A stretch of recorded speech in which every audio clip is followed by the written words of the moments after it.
Hola, buenas tardes, buenas noches, buenos días, buenas madrugadas, buenos atardeceres y todo eso que suelo decir todos los jueves cuando empezamos nuestra transmisión de esto que ahora parece que no es un streaming, sino que es un video podcast.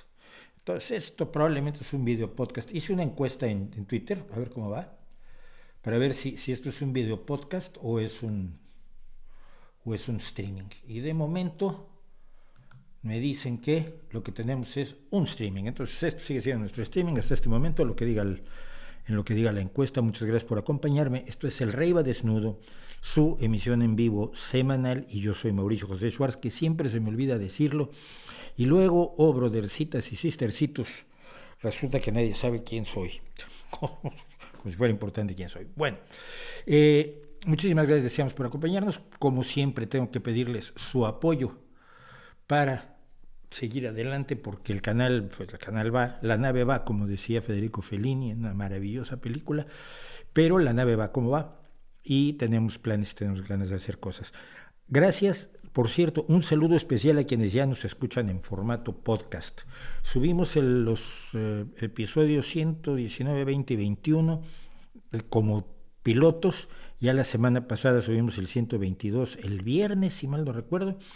Y vamos a tratar de subir los viernes los podcasts. Si usted no tiene tiempo de ver el video, si usted no quiere tener la vista fija, pues yo estoy tratando de que los apoyos visuales no sean fundamentales. Problema y es la tele rusa, claro, o la galería nocturna, que nos va a traer problemas. Esto, vamos a ver cómo lo resolvemos. Pero para que la gente que escuche el podcast pues lo escuche lo mejor posible. Si no, haremos la galería nocturna en el video y la cortaremos en el podcast para que la gente no esté oyendo que me gusta mucho un cuadro que no puede ver. Pero muchísimas gracias a quienes ya nos están escuchando en el podcast. Hemos tenido bastantes descargas del podcast, sobre todo en Spotify y en Apple, así que pues vamos a seguir con el proyecto del podcast, a ver hasta dónde nos lleva. Y nos pueden apoyar, decía yo, en Patreon, en PayPal. Los enlaces están en la descripción del vídeo, en la descripción aquí abajo. Y pueden ustedes seguirme por Twitter, en Instagram, mi página web y el correo electrónico que no veo hace 2 semanas. Perdón si me han escrito, estoy en otro mundo. Pero por cierto, vamos a dar una renovada a la página web porque es dramático que no la visita nadie, ni siquiera yo, y eso ya es tremendo. Ayer los invito de verdad a que vean el video que hicimos sobre astrología. Parece que ha tenido bastante más suerte que otros videos, y en este momento, para decirlo rápidamente, tiene 11,100 visitas, no está nada mal. Y ahí traté de contar la historia de la astrología, traté de contar los mecanismos según los cuales los astrólogos determinan la personalidad de alguien. Si usted necesita un astrólogo para que le diga cómo es su personalidad, usted tiene un problema, porque más o menos todos conocemos nuestra personalidad. Usted es una persona sociable, otro es más antisocial como yo, uno es muy deportista, otro es muy honesto, otro miente todo el tiempo y sabe que miente. No necesita que un astrólogo le diga, resulta que aquí, como tienes a Marte en la casa de quién sabe qué, pues entonces resulta que eres un mentiroso. La gente sabe que miente. Pero a la gente le gusta que le digan cosas bonitas, y la astrología se encarga de decirle cosas bonitas, y eso es parte del gran negocio de la astrología. Así que contamos todo eso, cómo funciona, cuáles son los mecanismos, y el hecho fundamental de que en 4,000 años todavía no han logrado adivinar nada. Los éxitos, entre comillas, de la astrología se deben simple y sencillamente al azar. Si usted predice 20 cosas, lo más probable es que 2 se hagan realidad, y si 2 se hacen realidad, usted sale en la tele: yo predije que va a pasar esto, soy un genio, denme dinero. Y la gente que es ingenua, y la gente que es buena, y la gente que quiere saber, pues va y le da su dinero a estos embaucadores, a estos embusteros. Entonces, pues por eso hicimos el numerito de astrología. Quien está, por cierto, en la portada se supone, Hermes Trismegisto, el supuesto fundador de la astrología, que no pudo fundar la astrología porque no existió. Es una figura mítica, pero la gente sigue creyendo en Hermes Trismegisto y las disciplinas herméticas que inventó Hermes, que de ahí viene la palabra. Vamos, total que nos hemos divertido mucho haciendo lo de la astrología, y esperamos poderlo seguir haciendo mucho tiempo. Una sorpresa que adelanto. En unos minutos más, son las 7:06 según los relojes que tengo a mi alrededor, y todos son el mismo, por cierto, porque es internet, y a las 7:15, poco más o menos, va a estar con nosotros Alfredo García, operador nuclear, es conocido como operador nuclear en Twitter, que es técnico de la central nuclear de Ascó y que ha lanzado ahora una petición al gobierno español para que no cierre las nucleares, que es lo mismo que ha pedido la Asociación Nuclear Española, porque es una tontería, porque es una tontería cerrar las nucleares, porque es un capricho de personas que no saben cómo funciona el asunto y que siguen creyendo en mitos que se armaron allá en los años 50 y 60. Y por supuesto nos condena a no poder controlar el cambio climático, que es una de las prioridades mundiales en este momento, como usted perfectamente sabe. Entonces, operador nuclear va a estar con nosotros, Alfredo García, que yo, por cierto, yo fui de los primeros que se enteró quién era, porque un día estaba yo en Naucas, fue la última vez que estuve en Naucas, creo, y la última o la penúltima, y venía yo por un pasillo de pronto y me acercó un tipo muy simpático, muy agradable, y me dice: hola Mauricio, soy operador nuclear. En aquel momento era totalmente anónimo operador nuclear, porque por su mismo trabajo había guardado cierta discreción que luego ya no tuvo que seguir guardando, entonces ahora ya lo conocemos todos. Bueno, ¿qué más? Vamos a tener varias cosas adicionales el día de hoy que quisiera yo comentar con ustedes. Se presentó algo que vale la pena darle un repaso. Como ustedes probablemente saben, un señor llamado, creo que Seymour Hersh, un periodista que fue un gran periodista y que ahora pues parece que no está totalmente centrado, ya no lo está desde hace algunos años, publicó en su blog, en un Substack, que ahora son los blogs, publicó en Substack que el Nord Stream, el gasoducto Nord Stream, había sido volado por los Estados Unidos, y se basaba en una fuente que no reveló. Que es lógico que una fuente confidencial no se revele, pero esas fuentes confidenciales se tienen que confirmar, como ustedes podrán verlo en el curso de periodismo en el que estamos trabajando. Y no confirmó las fuentes, simplemente dijo: la fuente dijo esto y Estados Unidos volvió el Nord Stream. Yo he expresado dudas, insisto, es probable que Estados Unidos lo haya hecho, sería una estupidez, pero a ver, los ejércitos hacen estupideces, esto lo sabe usted, lo sé yo y lo sabemos todos perfectamente, pero no me parece que el artículo de Hersh, y así lo han dicho muchísimos periodistas a izquierda y derecha, pro-yanquis o anti-yanquis, el artículo periodísticamente no se sostiene, es una patochada. Y entonces me he negado a aceptarlo. Pero ¿qué es lo que pasa? Mucha gente, cuando alguien dice algo que está de acuerdo con lo que ellos creen o con lo que ellos quieren, lo dan por verdad sin ningún espíritu crítico. O si alguien dice algo que no les gusta, lo dan por falso sin ningún espíritu crítico. Este espacio, El Rey va desnudo, y mucho del trabajo que he hecho yo los últimos 4 décadas probablemente, va orientado a que asumamos el pensamiento crítico en todo, en lo que nos gusta y en lo que no nos gusta. Lo que dijo el señor Hersh no es sostenible periodísticamente. Probablemente sea cierto, pero él no lo ha demostrado. Nuevas investigaciones que afirman tener la inteligencia estadounidense, pero tampoco de sus fuentes, porque son fuentes de inteligencia, indica que un grupo pro-ucraniano, nadie sabe si relacionado o no con el gobierno ucraniano, formado por 3 buzos, un médico y alguien más, eran 6 personas en total, alquilaron un yate y se fueron precisamente al lugar donde se voló. Se le hicieron los agujeros a los gasoductos Nord Stream. Puede haber sido un grupo ucraniano, puede haber tenido que ver el gobierno ucraniano, puede no haber tenido que ver el gobierno ucraniano, que hay gente que trabaja por libre, como todo el mundo sabe. La realidad es que no lo sabemos y no podemos agarrarnos de nuestras preferencias para aceptar o no aceptar una versión. Los fiscales de los países involucrados, o sea, los países que están cerca, que hacen que están en la costa, pues, del Mar Negro. ¿El Mar Negro? No, del Mar. Madre, se me ha olvidado. Suecia, fundamentalmente, Dinamarca, no tienen todavía terminada su investigación. La investigación ha sido difícil y larga y la gente no puede esperar que estén revelando secretos de la investigación cuando está la investigación en marcha. Esas son las versiones que hay hasta ahora. Y algo que siempre hay que recordar es que el Nord Stream 2 todavía no funcionaba y el Nord Stream 1 estaba funcionando al 20% de capacidad porque desde el inicio de la guerra, para presionar a Europa, Putin fue reduciendo la entrega de gas, diciendo que tenía unos problemas técnicos y se había averiado no sé qué, el periflux del Curuntacho, se había desfruquintado y entonces había que traer unos técnicos en fracturación para poder destrunificarlo. Y mientras tanto, pues ya no podía mandar casi gas a Alemania, o sea, no, el sabotaje en sí no cortó el gas. Después de todo fue Putin el que prometió que iba a congelar a Europa durante el invierno está terminando y Europa no se congeló, al contrario, demostró capacidad de resistencia. Dicho todo eso, ¿quién voló el Nord Stream? Nadie lo sabe.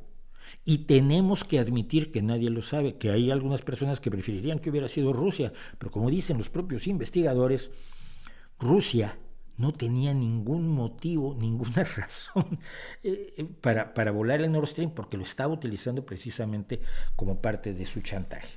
Bueno, esto es lo que quería yo comentar primero, porque hay gente que se enojó muchísimo conmigo, me han acusado de pro-yanqui por no aceptar que Estados Unidos, ciegamente que Estados Unidos volvió al Nord Stream, me han acusado de derechista, me han acusado de mala persona, me han acusado de que pateo gatitos, y todo eso que la gente dice visceralmente, para no asumir las cosas con espíritu crítico y decir la verdad es lo que quiero, me guste o no, que es lo que deberíamos hacer todos. Y en el caso de las nucleares, por cierto, en el caso de las nucleares, pues tenemos el problema de que pasa exactamente lo mismo, que la gente quiere aquello que le suena bien por sus creencias, por sus convicciones, porque cree que es ecologista o porque les crea ecologistas que no son realmente ecologistas, sino son personas que tienen otro tipo de pasiones y pues por tanto tenemos el problema de que se quieren cerrar las nucleares. Entonces tengo con nosotros a Operador Nuclear. Operador, ¿cómo estás? Muy buenas. Hola, buenas Mauricio. Bueno, Alfredo García es técnico nuclear con licencia de operador, trabaja en la central nuclear de Ascó, si no mal no recuerdo, Correcto. y decía yo, desde hace mucho tiempo operador nuclear en Twitter, luego se reveló su verdadera personalidad. Yo me acuerdo el día que se me acercó, me dijo, hola, soy operador nuclear, y dije, yo no. Y la razón por la que quisimos conversar es que hoy me desayuno con la noticia, bueno, con un mensaje privado de Alfredo, diciendo que estaba iniciando una campaña de Salvemos las Nucleares junto con la Sociedad Nuclear Española, porque necesitamos de explicarle al gobierno español que lo que le han contado Ecologistas en Acción y Greenpeace y toda esta gente no es cierto, y que si queremos luchar contra el cambio climático necesitamos las nucleares, queramos o no. Rápidamente firmé, rápidamente apoyé y rápidamente le dije, te invito a hablar esta noche, y rápidamente me dijo que sí. Así que, pues muchas gracias por estar con nosotros. Un placer. Cuéntanos básicamente qué es la petición y por qué las 221 personas que nos están viendo en este momento tienen que ir corriendo a change.org y firmar la petición Salvemos las Nucleares. Pues mira, el motivo es bastante sencillo. Resulta que estamos en una transición energética, estamos intentando reducir las emisiones de gases de efecto invernadero. Esto lo está haciendo todo el mundo, prácticamente sin excepción. Todos los países están intentando reducir las emisiones y hacia una transición hacia energías bajas en emisiones. No nos confundamos con transición hacia energías verdes, energías renovables, No, es una transición hacia energías bajas en emisiones porque el objetivo no es tener un 100% renovables. Ese podría ser un medio. El objetivo es reducir las emisiones. Y en ese contexto, el gobierno que tenemos en España lo que hace es cumplir su programa electoral, porque supongo que creen que eso les va a dar votos, creen, porque creo que les va a restar votos, en mi opinión, es, bueno, voy a hacer eso y al mismo tiempo voy a cerrar las centrales nucleares. Es decir, estamos intentando avanzar en un sentido y lo que hacemos es reducir en otro al mismo tiempo. O sea, nos estamos frenando nosotros mismos. La apuesta por las renovables es muy necesaria, es imprescindible, es universal, la están haciendo todos los países, pero al mismo tiempo la mayoría absoluta de los países avanzados del mundo apuestan también por la energía nuclear en esa transición energética. Y, insisto, nuestro gobierno quiere hacer justo lo contrario. Promovió un plan, un acuerdo de cierre de las centrales nucleares con las compañías eléctricas. Bueno, una prueba más de que yo no defiendo a nadie es que mis supuestos patrones ahora no deben estar muy de acuerdo que yo defienda que sigan las centrales nucleares porque ellos han firmado un plan de cierre y yo estoy en contra de ese plan de cierre. Creo que es nefasto para los ciudadanos españoles, para la transición energética, para la economía española en general, para el cambio climático. Es decir, es un auténtico suicidio cerrar las centrales nucleares. Y eso lo argumento en la campaña. En la campaña se basa también en un manifiesto que realizó la Sociedad Nuclear Española, de la que soy un miembro más, soy un socio más. Es una asociación de profesionales nucleares. También están las empresas, pero está manejada, es decir, los socios somos personas, no es el lobby nuclear, que eso sería el foro nuclear, que es donde están las empresas representadas. En este caso es una sociedad nuclear española. Hizo un manifiesto que lo publicó el día 1 de marzo, en el que argumentaba por qué cerrar las centrales nucleares sería muy nefasto para España.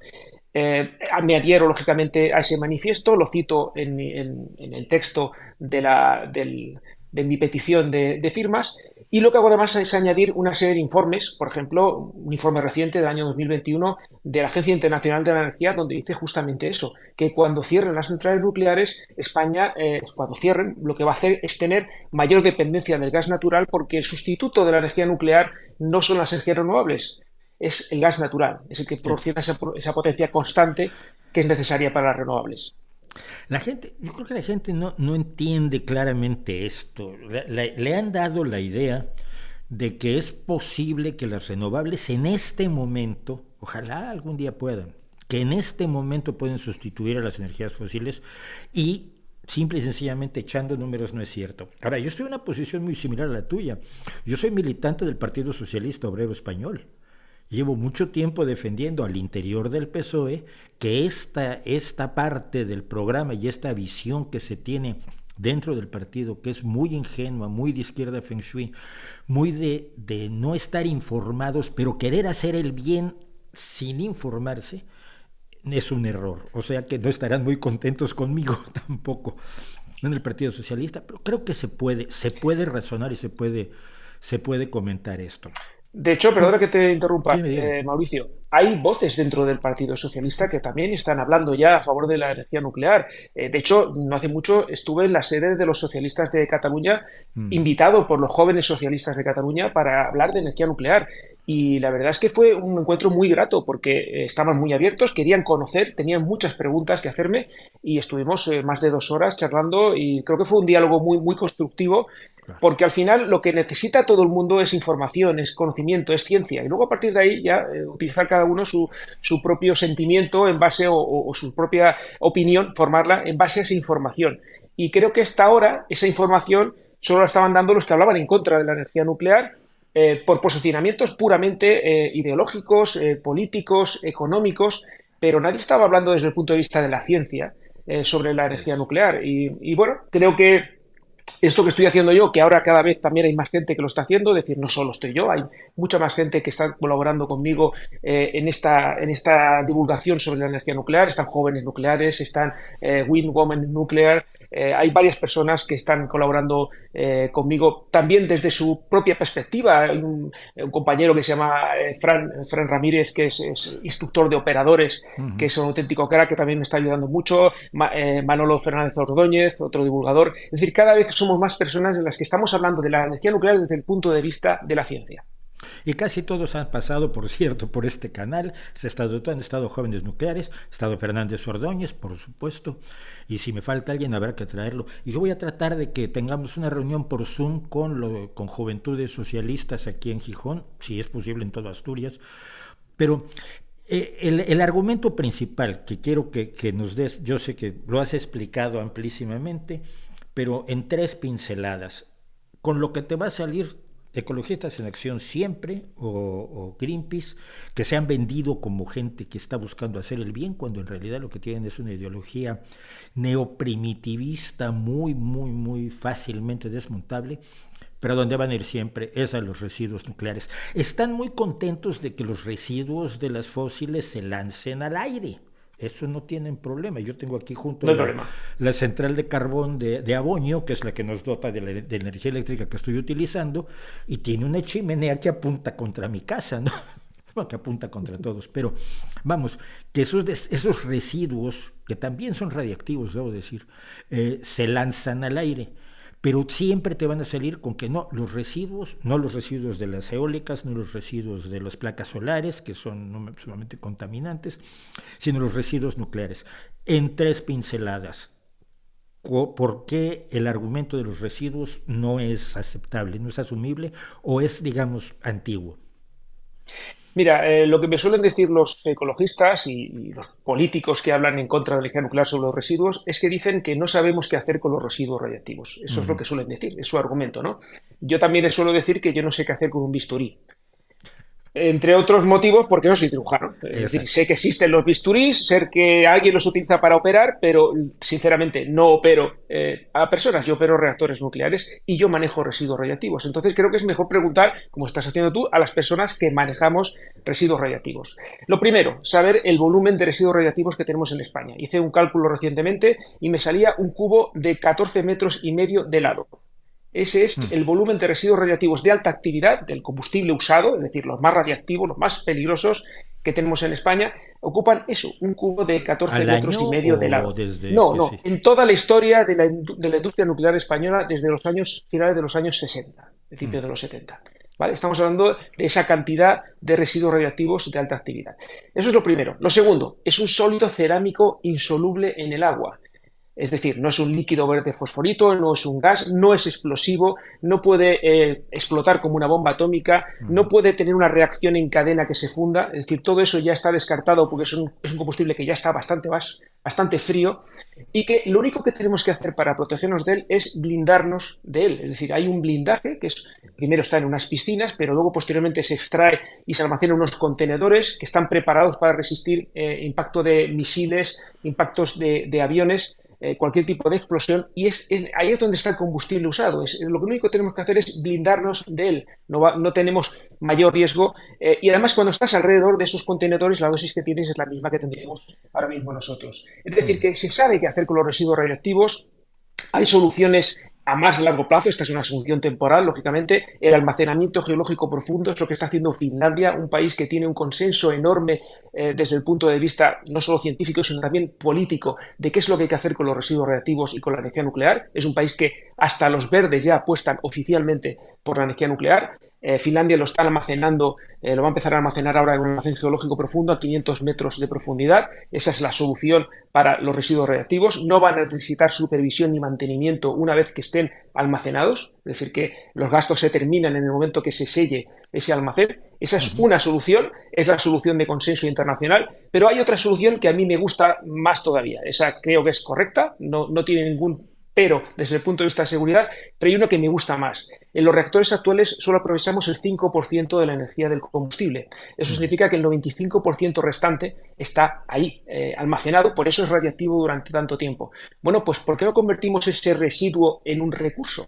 Porque cuando yo utilizo un 5% de cualquier sustancia que compro o cualquier cosa que compro en un supermercado, el 95% restante lo guardo en la nevera para utilizarlo después, ¿no? Bueno, pues ¿por qué no hacemos eso? ¿Por qué no hacemos eso con el combustible? Pues ya hay reactores, se están desarrollando hay varios proyectos en todo el mundo, pero ya hay 2 en funcionamiento, uno en China y otro en Rusia, que están reciclando el combustible usado, los residuos radiactivos. Es decir, estamos extrayendo 20 veces más energía de la que se extraía actualmente. Con lo cual ya tenemos otra solución para los residuos radiactivos. Fíjate si hay soluciones.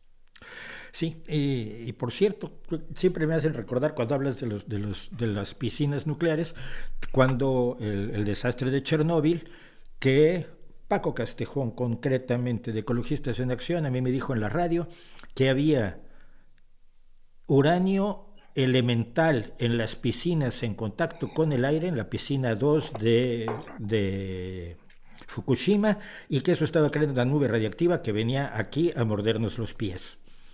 Y decir eso siendo físico nuclear, a mí me parece una irresponsabilidad enorme, y como puede usted darse cuenta, como sabe el Alfredo, como sabe todos quienes nos ven, no hubo tal nube radiactiva, estaba mintiendo y lo sabía. Hay que tener mucho cuidado con la gente que, so pretexto de hacer el bien, lo que hace es mentir, engañar y manipular.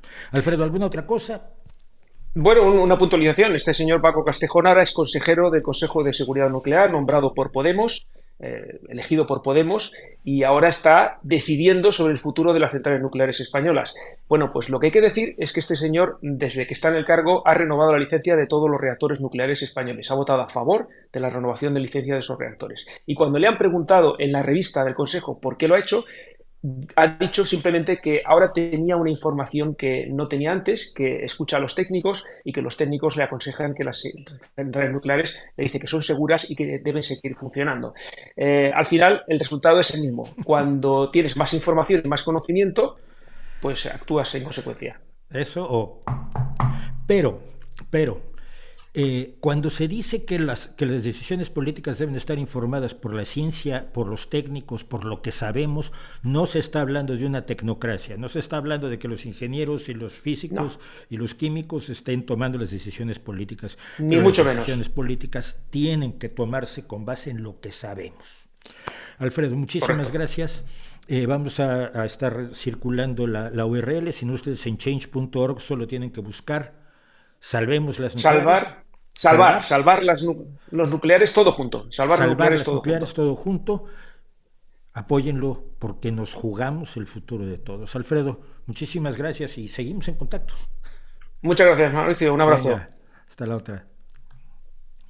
Pues así es esto que les tenía yo hoy de sorpresa, porque es de las áreas del engaño. Si decimos en este espacio que siempre queremos que se piensa con base en los datos y con los hechos, y no se piensa simple y sencillamente en, pues a mí se me ocurre que esto está muy mal, oye, es que una vez hicieron, y por cierto, quiero recordarles además que nunca ha habido un desastre con los residuos nucleares, pero constantemente tenemos el desastre de la contaminación por la quema de fósiles. Así que, pues, dicho eso y terminado eso, vamos a ver un poco del chat hoy que estamos retrasando, bueno, porque tuvimos Alfredo, tenía que entrar a esta hora y realmente creo que ha sido muy esclarecedor lo que ha contado, y es muy importante que se tenga en cuenta que todo este movimiento antinuclear, que tiene una legitimidad como movimiento en contra de las armas nucleares, no tiene legitimidad en contra de la medicina nuclear, no tiene legitimidad en contra de la energía producida por nucleoeléctricas, y no tiene legitimidad en muchas otras cosas donde la gente quiere meter mano. Bueno, decíamos, entonces, vamos a ver algo del chat. Hola Mauricio, ¿cómo le ha parecido la respuesta de AMLO al secuestro de los estadounidenses? No tengo claro cuál fue la respuesta, fíjate. No tengo claro cuál fue la respuesta. No hay mucha respuesta. A mí lo que me alarmó, lo que verdaderamente me preocupó y lo que inmediatamente dije en Twitter, es que se secuestra a 4 estadounidenses, hay video, el video lo magnifica absolutamente todo, ¿no? Secuestraron a 4 estadounidenses no es lo mismo que ver en el momento del secuestro, el momento en que se arroja una mujer a una pick-up y luego se arroja una persona que al parecer está herida, y ese video se ve y es impactante. Bueno, se secuestra a 4 estadounidenses y Estados Unidos hace un caso diplomático, está en su derecho, te guste o no, está en su derecho de quejarse y de decir qué está pasando y de exigir que se cuide a sus connacionales. Bueno, pero México le matan 853 migrantes al año y el gobierno mexicano no hace ese tipo de escándalo. Es más, algo que hoy se señalaba de una manera muy, muy relevante. Una joven mexicana fue asesinada. Estaba esperando el autobús, no estaba siendo parte de nada. Simplemente en la balacera, pues, la acertaron y la asesinaron. Y de ella no se habla. Tampoco el presidente López Obrador ha hablado de ella. Ella es un mexicano disponible más. Es la desechabilidad de la vida que ha generado, por supuesto, el narco, pero que ha asumido alegremente el gobierno de Calderón y el gobierno de Peña y el gobierno de López Obrador.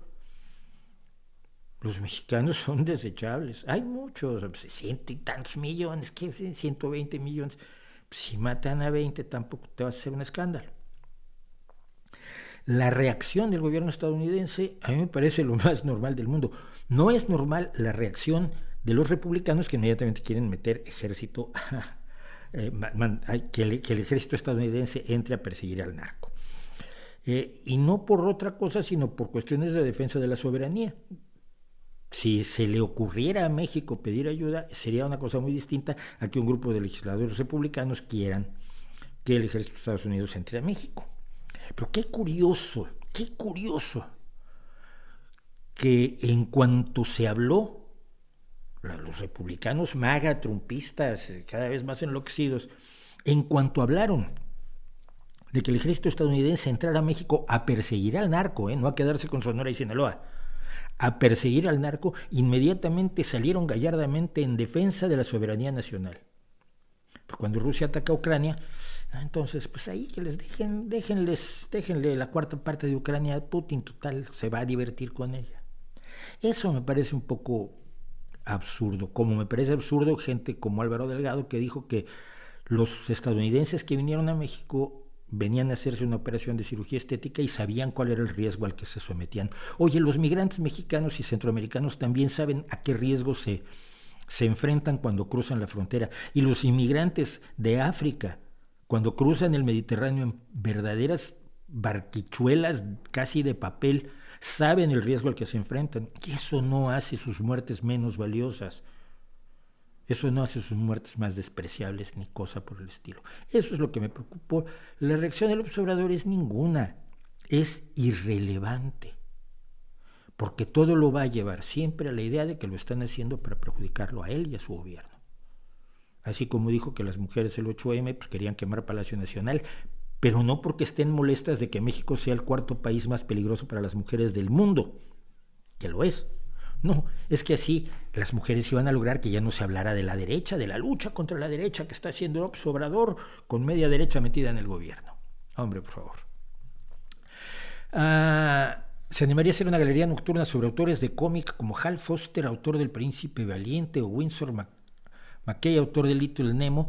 Podría ser, fíjate, y me acabas de recordar a uno, no me acuerdo cómo se llamaba, que hizo los mejores cómics del Pato Donald, cuando eran aventuras por todo el mundo que los llevaba Rico MacPato o el tío Gilito en España. Era brillante y ha habido, bueno, por supuesto hay que hablar de Will Eisner y del Spirit, porque el Spirit es uno de los cómics más importantes de la historia, no el más importante. Se acaba de hacerse, por cierto, de grandes autores de cómic, una reedición de las obras de Corben, que renovó el cómic totalmente desde las páginas de Metal Hurlant. Es brillante la idea. Andrés Rodríguez, ilustrador. Vale, es que tú eres del equipo.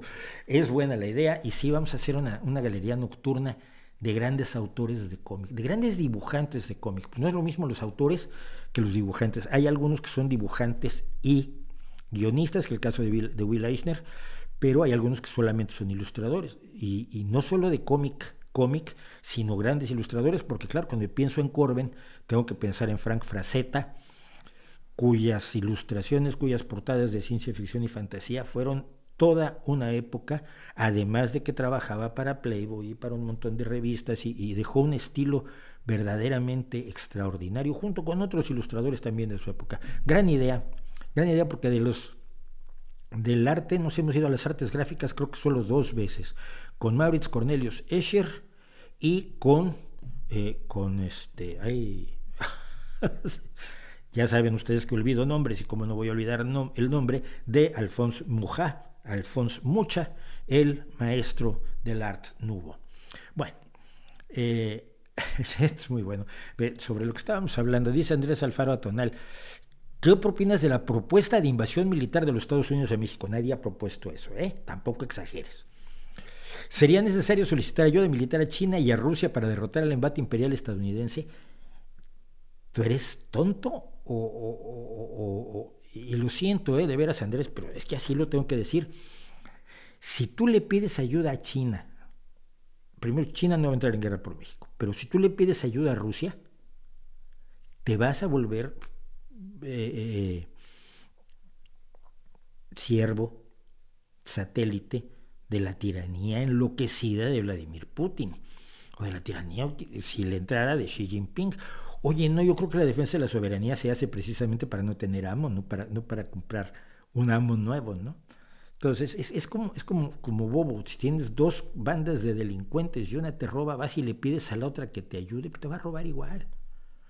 Salvo que con menos garantías para ti, que eso es lo peor.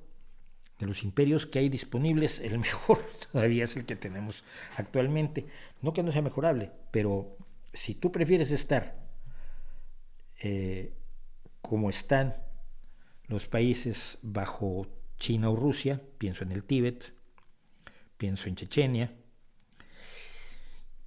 no sé si sea eso mejor que ser francés, alemán o argentino, pero igual me equivoco. De Bukele no hablo porque no tengo datos, gracias de Puerto Rico. El arte de William Turner también es otro buen. ¿Has pensado en un video temático sobre la teología de la liberación? No lo he pensado, fíjate. No, lo voy a pensar, es buena idea. ¿Cuál es su opinión de Charles Bukowski? Creo que era un póster de gran capacidad, ¿no? Un hombre que explotó su condición originaria de trabajador, burlándose del mundo al que depredaba, no al que depredaba, pero del que vivía, y del que vivía muy bien, ¿no? Es estos rebeldes con taxímetro que a mí siempre me han llamado mucho la atención. Chomsky es otro de ellos, ¿no?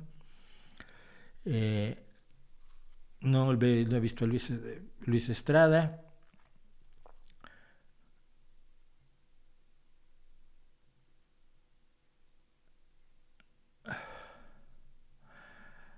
Interesante propuesta de hablar de Bukele, sí, pero no tengo tiempo para dedicarme a todos los jefes de Estado de los que quieren que hable y necesito tener información para hablar.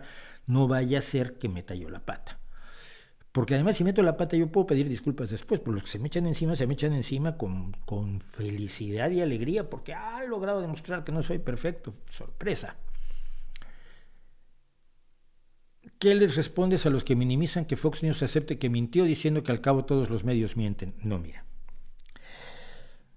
Cuando tú estás haciendo algo en contra de tu país, como es poner en duda su proceso democrático, que te puede disgustar todo lo que quieres de Estados Unidos, pues los procesos democráticos son perfectamente limpios, y estás destruyendo las bases democráticas de tu país sabiendo que lo estás haciendo sobre mentiras, no estás mintiendo como todos los medios. Y primero que nada, no todos los medios mienten. No todos los medios mienten. Hay una diferencia entre una prensa fiable, hay una prensa en la que puedes confiar, hay una prensa que se preocupa de la realidad, hay una prensa que se preocupa de la verdad en todo el mundo. No puedes decir que todos los periodistas son corruptos, son deshonestos. Somos deshonestos porque me implicas a mí. Todos mentimos. No es cierto. Yo conocí una gran cantidad de periodistas y siempre quiero recordarles algo. Quien descubrió los horrores de la guerra de Vietnam fueron periodistas como Walter Cronkite, periodista estadounidense, grandísimo periodista. Quien descubrió los horrores de la cárcel de Abu Ghraib durante la guerra de Irak fueron los periodistas estadounidenses, periodistas españoles. Aquí hay gente que yo conozco que estuvo en Abu Ghraib, que trajo las fotografías demostrando las atrocidades que estaban cometiendo. Todo lo que tú sabes de lo malo que ha hecho Estados Unidos, la mayoría de las veces te lo han contado periodistas estadounidenses honrados, honestos y que buscan y se preocupan por la verdad. En Rusia, no todos son serviles como los que vemos aquí en la televisión rusa. Y muchos de ellos han pagado con la vida, empezando por Politovskaya. Hay un montón de periodistas muertos en Rusia porque no se han plegado a mentir como quiere el régimen. Y en México hay periodistas enormemente honrados que yo he conocido, con los que he tenido el gusto de trabajar. Y en todo el mundo hay periodistas para los cuales lo más importante es la verdad.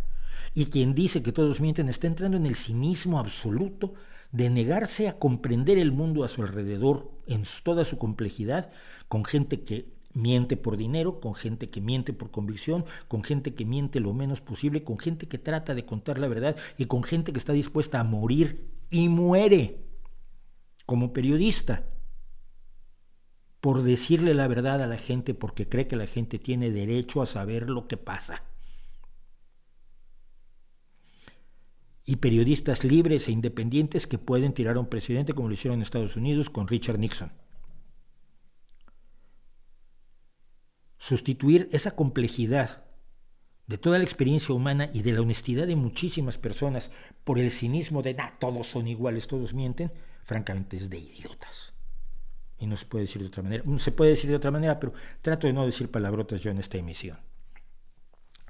Me descubrí por 2007 cuando hacía El Rincón Prohibido en el programa Radiolandia. Me parece que hacía un gran di, ya no siguió con un gran di. Pues hacía yo El Rincón Prohibido. Precisamente El Rincón Prohibido lo dejé de hacer porque, por lo que hablaba yo de Paco Castejón, cuando lo entrevistamos por teléfono y empezó a contar esas mentiras, a la semana siguiente yo iba a presentarme con información de personas que sabían sobre el caso de Fukushima, y la persona que en aquel entonces estaba a cargo, el mando intermedio, quiero dejarlo muy claro, el mando intermedio que estaba allí, me dijo que yo no podía hacer lo que quisiera yo en mi espacio porque el asunto de Fukushima ya estaba saldado.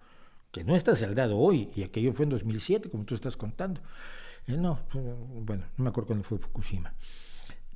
El caso es que yo, que podría mentir u ocultar cosas, dije, si no puedo llevar esta información a la gente que nos escucha, pues no cuenten conmigo. Y en esa ocasión salí. Luego volví porque los mandos intermedios cambiaron. Pero así es esto. Fíjate que bueno, cómo curiosamente se va un ejemplo así. Yo he dejado también en otra ocasión en el periódico El Diario de México, me dijeron que no pasaba un artículo de opinión firmado por mí, que tenía yo que cambiarlo porque era lesivo para los intereses de la empresa. Yo les expliqué que los intereses de la empresa no eran los míos, que mis intereses eran los de mi público y que si no me publicaban ese artículo no iba yo a mandar otro.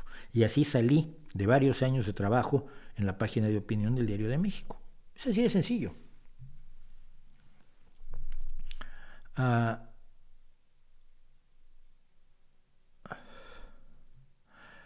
¿Consideras que la inversión a Chipre fue para los coroneles o que las Malvinas fue a la dictadura argentina? No tengo idea. No me atrevería. No. Hoy dijo AMLO que la derecha, por supuesto, es la derecha. Y el Partido Republicano están haciendo politiquerías con el caso de Tamaulipas, o sea, que mataron 2 personas. ¡Qué escándalo! Politiquería, ¿no? Y si le siguen, él también va a empezar una campaña para que los mexicanos allá no voten. Fíjate qué curioso, ¿no? López Obrador es alguien que habla en contra del intervencionismo, salvo cuando interviene en Bolivia, en Perú, en Argentina, en Ucrania, en toda la Unión Europea, descalificando a toda la Unión Europea, en las Naciones Unidas, descalificando a todas las Naciones Unidas, y luego habla contra el intervencionismo. Es una vergüenza, es que es terrible, y para alguien de izquierda como yo es terrible ver que está rodeado de gente de izquierda, que ahora es simple y sencillamente gente que exalta a un sujeto autoritario, narcisista, absolutamente borracho de sí mismo, y que no tiene ninguna racionalidad en su accionar cotidiano. Es aterrador, es aterrador. Hoy me preguntaba alguien en Twitter creo que fue, no sé dónde fue, creo que sí en Twitter, sobre si conocía yo a Manu Dornbierer. Manu, yo la conocí cuando era cuentista, cuando escribía su nombre todavía Manou en vez de Manu, y firmaba con su nombre, su apellido de casada, porque era Manu Dornbierer de Ugarte. Así sacó un par de libros de ciencia ficción que fue por los que yo la entrevisté cuando yo empezaba en el periodismo a los 21 añitos. Y ahora me dicen que está insultando gente que no está con López Obrador. Pues mira, ella era una persona de izquierda que se va moviendo hacia los espacios de la defensa a ciegas de López Obrador, no del pueblo mexicano, no de las exigencias de las personas más necesitadas, más desprotegidas, más desposeídas, no de quienes han sido bocabajeados una y otra vez por la corona española, luego por los gobiernos mexicanos del siglo XIX, luego por el PRI, luego por el PAN y ahora por Morena. No, esos sobran. Esos están allí para aplaudir, son las grandes masas destinadas a aplaudir. Y entonces están embebidos, a su vez absolutamente empapados de esa búsqueda cotidiana de la épica manufacturada sobre la que López Obrador pretende crear su leyenda. Todo es enormemente épico, todo es gigantesco y todo tiene que ser con una pompa y un boato absolutamente imperiales. Rompe el alma, ¿no? Porque finalmente, como me preguntaba alguien el otro día, le decía a Rafael Barajas, el Fisgón, que por qué no me leía a mí, que sí, porque decía Rafael Barajas que él no había cambiado. Sí ha cambiado. Sus principios antes eran la defensa de la gente, ahora son la defensa de López Obrador.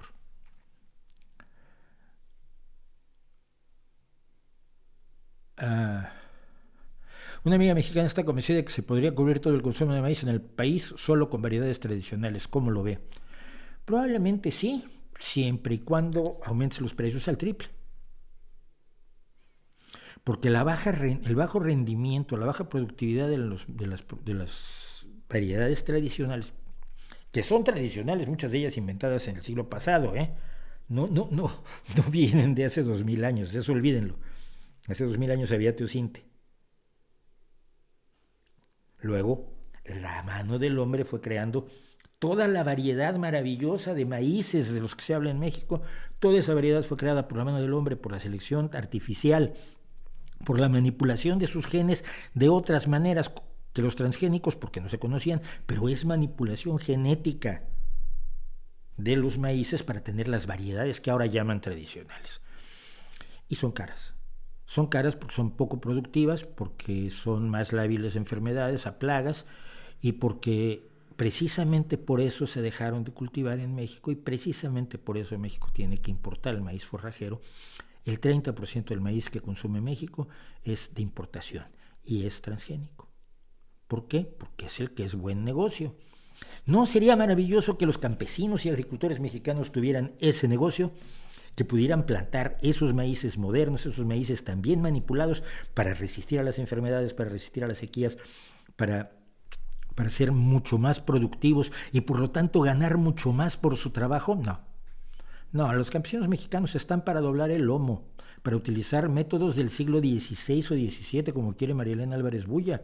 No están para aprovechar la tecnología, el conocimiento, la ciencia, todo lo que está aprovechando otros que son los que le venden el maíz a México. Dile que sí se puede, pero ¿quién va a comprarlo? A los precios a los que habría que venderlo. Precisamente porque no se puede comprar a esos precios, se compra en donde los venden mucho más barato, incluso con el transporte incluido, que eso también cuesta dinero. Gracias por el super sticker a Yusef. 20% de jóvenes argentinos votaría a Milei. Están muy engañados. A ver, hay una buena forma de engaño por parte de la derecha económica que oculta la derecha social que implican detrás. Y por otro lado hay una serie de errores por parte de la izquierda que facilita la llegada de esperpentos como Trump, como Milei, como Boris Johnson, como Víctor Orbán, como Meloni y otros. Somos en parte culpables también de eso.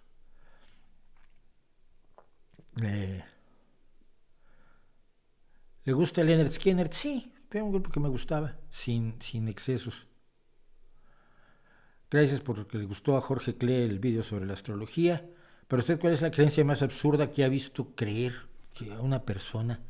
¿Cuál es lo más absurdo? Es que me ha tocado ver cada cosa. Y algunos que son evidentemente personas que tienen un problema mental, un problema psicológico, una psicosis. He oído a esquizofrénicos decir cosas aterradoras. No sabría realmente.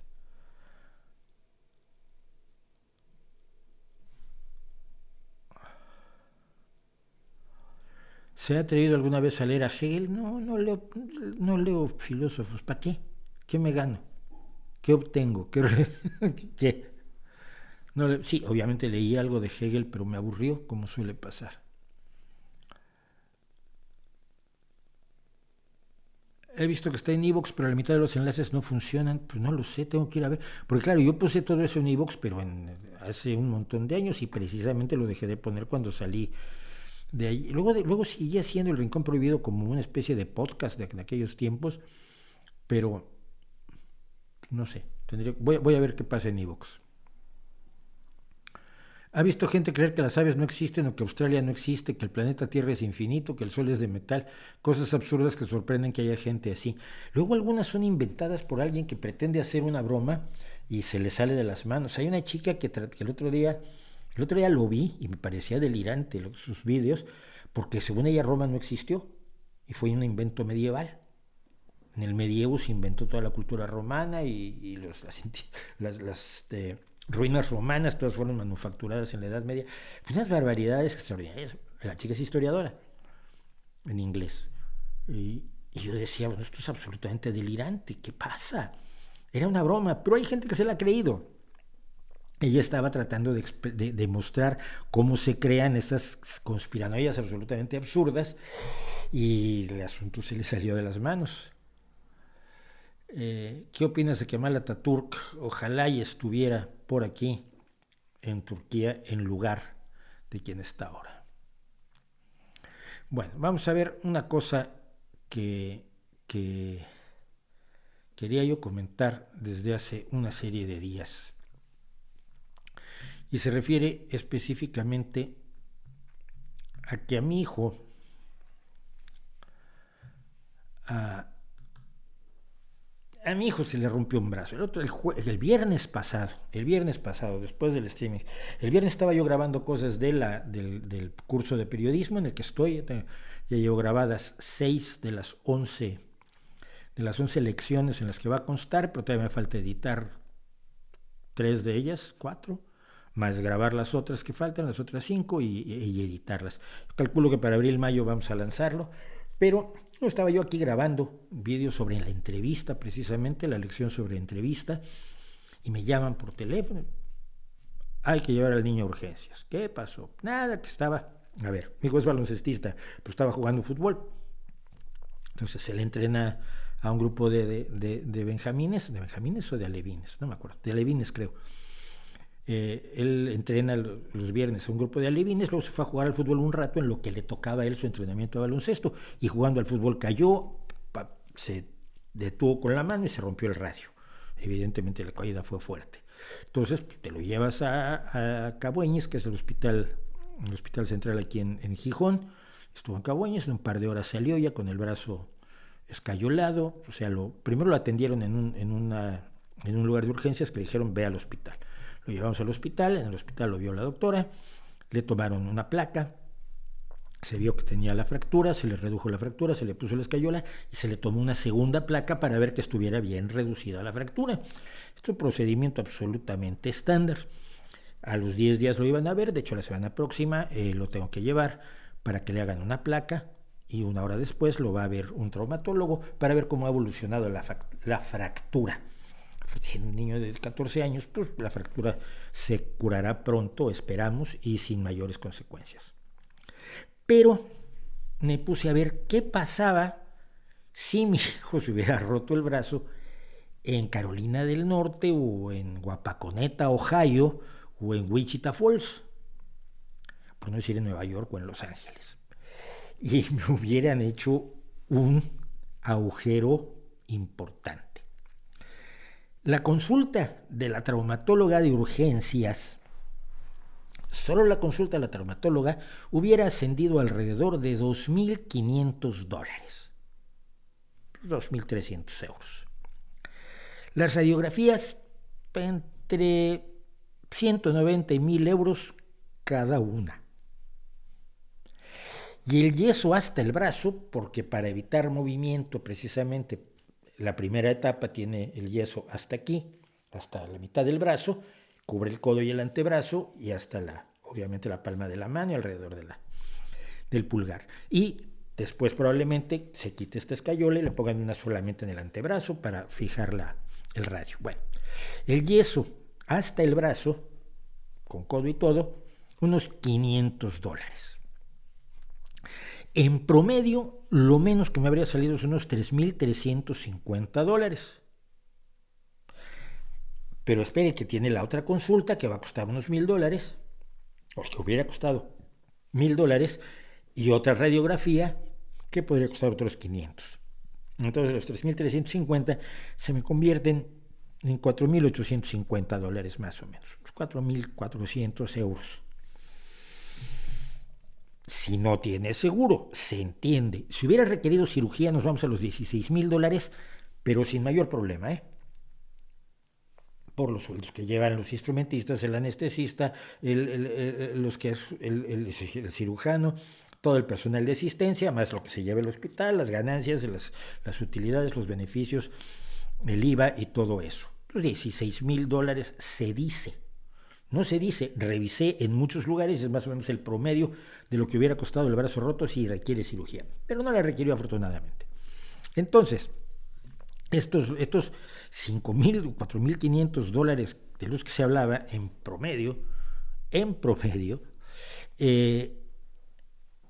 son sin seguro. Es decir, si tú no tienes un seguro médico, vas a Estados Unidos, quieres ir a ver un musical de Broadway y te caes, te rompes un brazo, te van a sacudir eso, si no llevas seguro médico.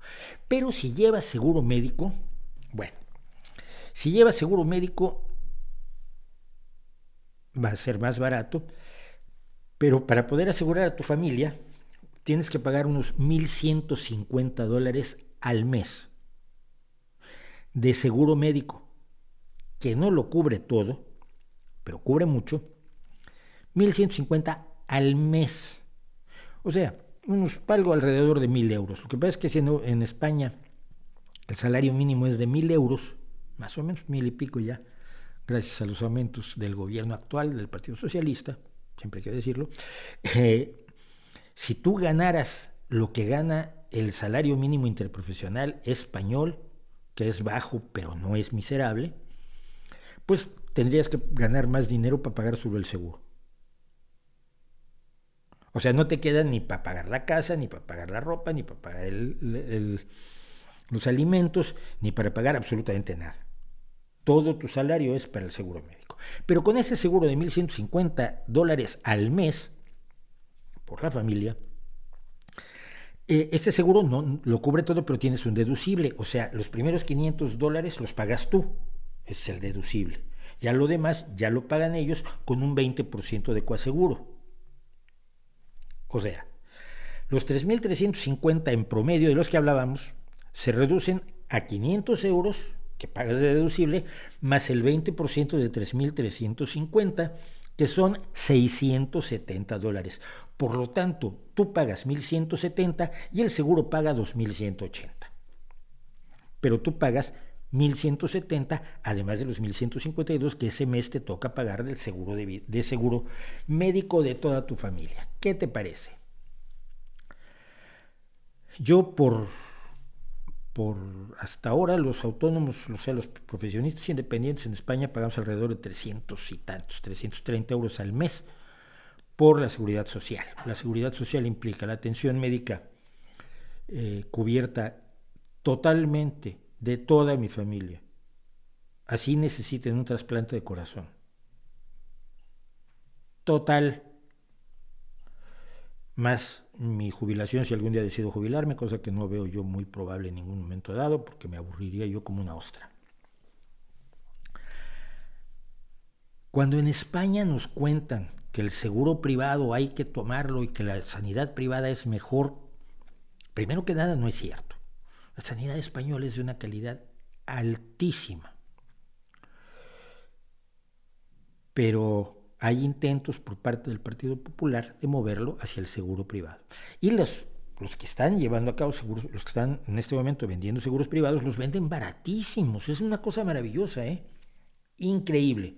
Lo más barato que se puedan imaginar. 15 euros al mes, 30 euros al mes.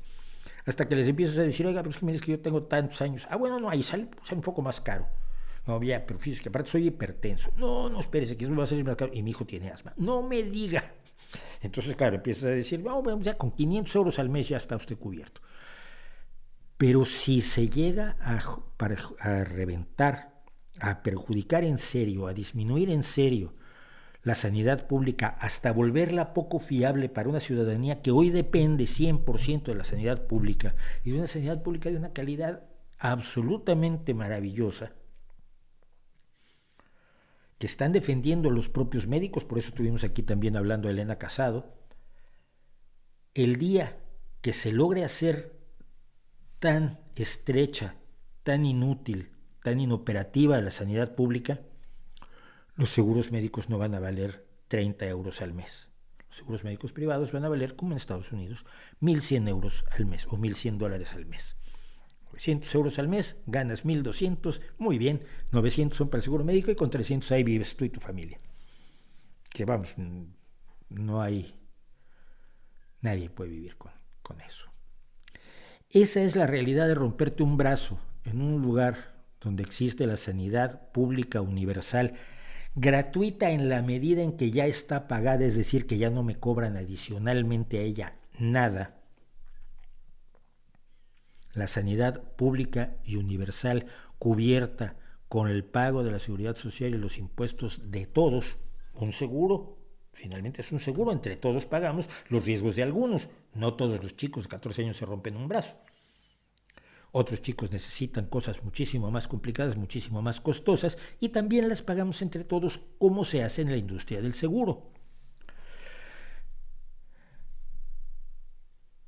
¿Cómo podría imaginarse que se vote a quien quiere quitar eso?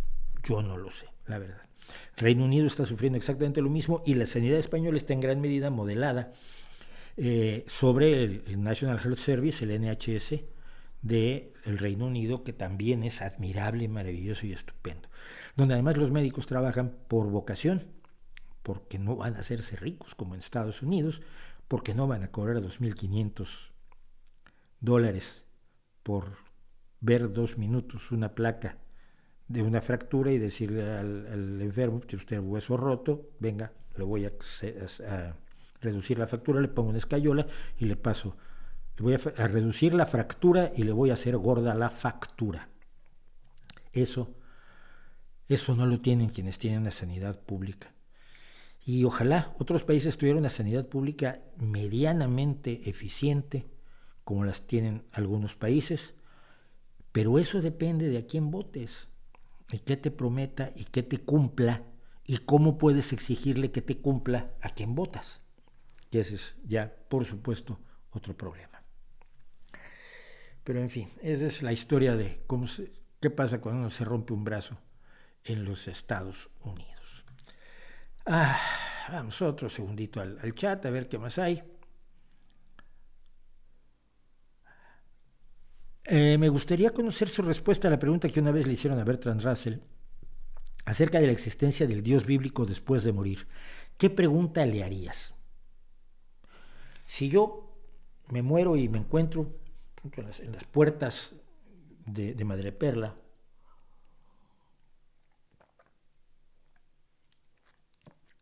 y me abre San Pedro, y me dice, pase usted, pues dudo mucho que dijera pase usted, pero bueno, Dios quiere hablar con usted y se me presenta el Dios bíblico. Digo, yo trato de no utilizar cierto lenguaje en estas emisiones. Tratamos de que también los niños, si algún día quieren, puedan oírla. Pero le preguntaría yo, ¿cómo puede ser tan hijo de puta? ¿Cómo puede ser tan miserable? ¿Cómo puede ser tan ciego al dolor? ¿Cómo puede ser tan absolutamente despreciable en su trato hacia las criaturas que él creó y que se supone que ama? Yo no me atrevería a tratar nunca a un animal mío, a un perro, a un hámster, como él ha tratado a la humanidad. Y le preguntaría, ¿cómo puede ser así? Si no siente vergüenza, si no tiene ninguna moral, si realmente considera que pueda hacer un berrinche para asesinar a toda la humanidad y no ser acusado de un genocidio brutal como habría sido de haber existido el diluvio universal? Por no decir las guerras que armó exigiéndoles a los hebreos que acabaran con los amalecitas, las amalecitas, entre otros, o destruir Sodoma y Gomorra simplemente porque no le gustaba cómo la gente disfrutaba el sexo a su manera.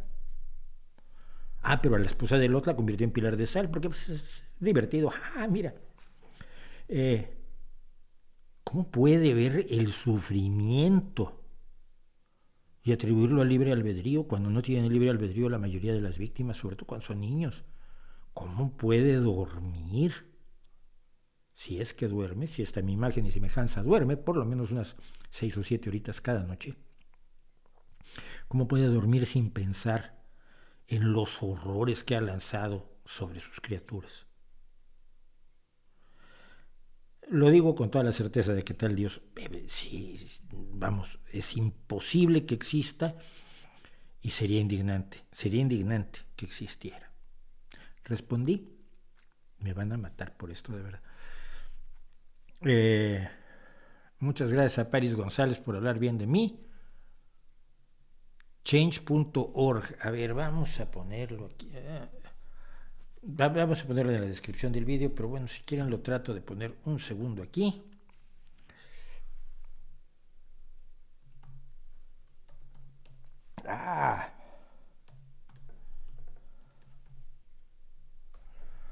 Change.org. Allí pueden ustedes pasar a... Ya pongámoslo completo.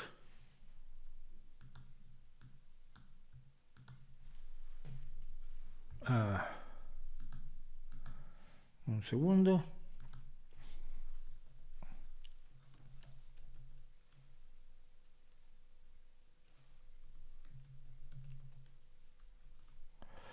Un segundo. Estoy poniendo para la gente del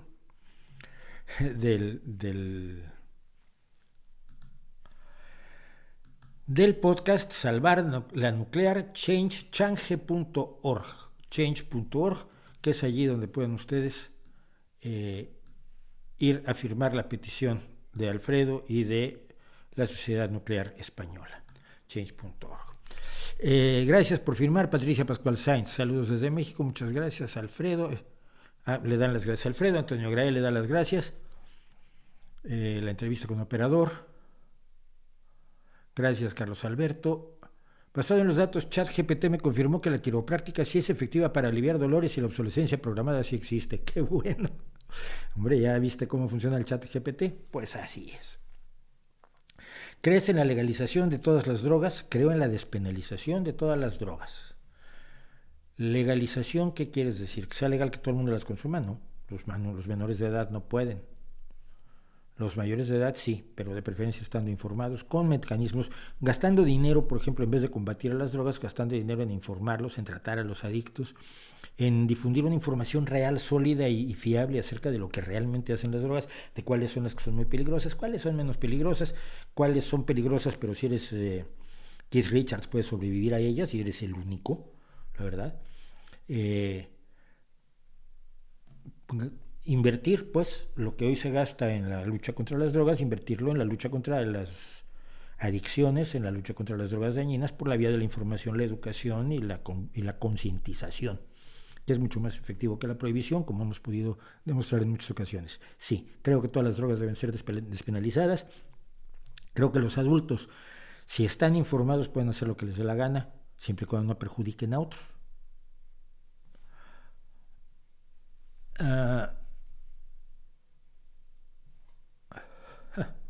Dice Alberto Martínez, gracias.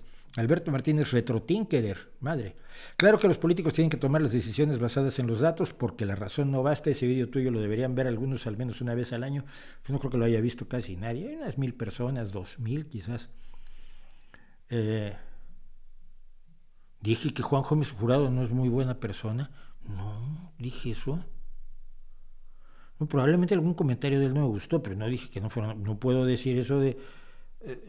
dije que probablemente critiqué algún comentario, pero a Juan no lo conozco como para decir que no es muy buena persona. Simplemente debe haber hecho algún comentario que me pareció inapropiado y lo comenté, pero no dije que no fuera una buena persona, porque, hombre, hasta las malas personas, hasta las buenísimas personas podemos tener rasgos un poco, espérate.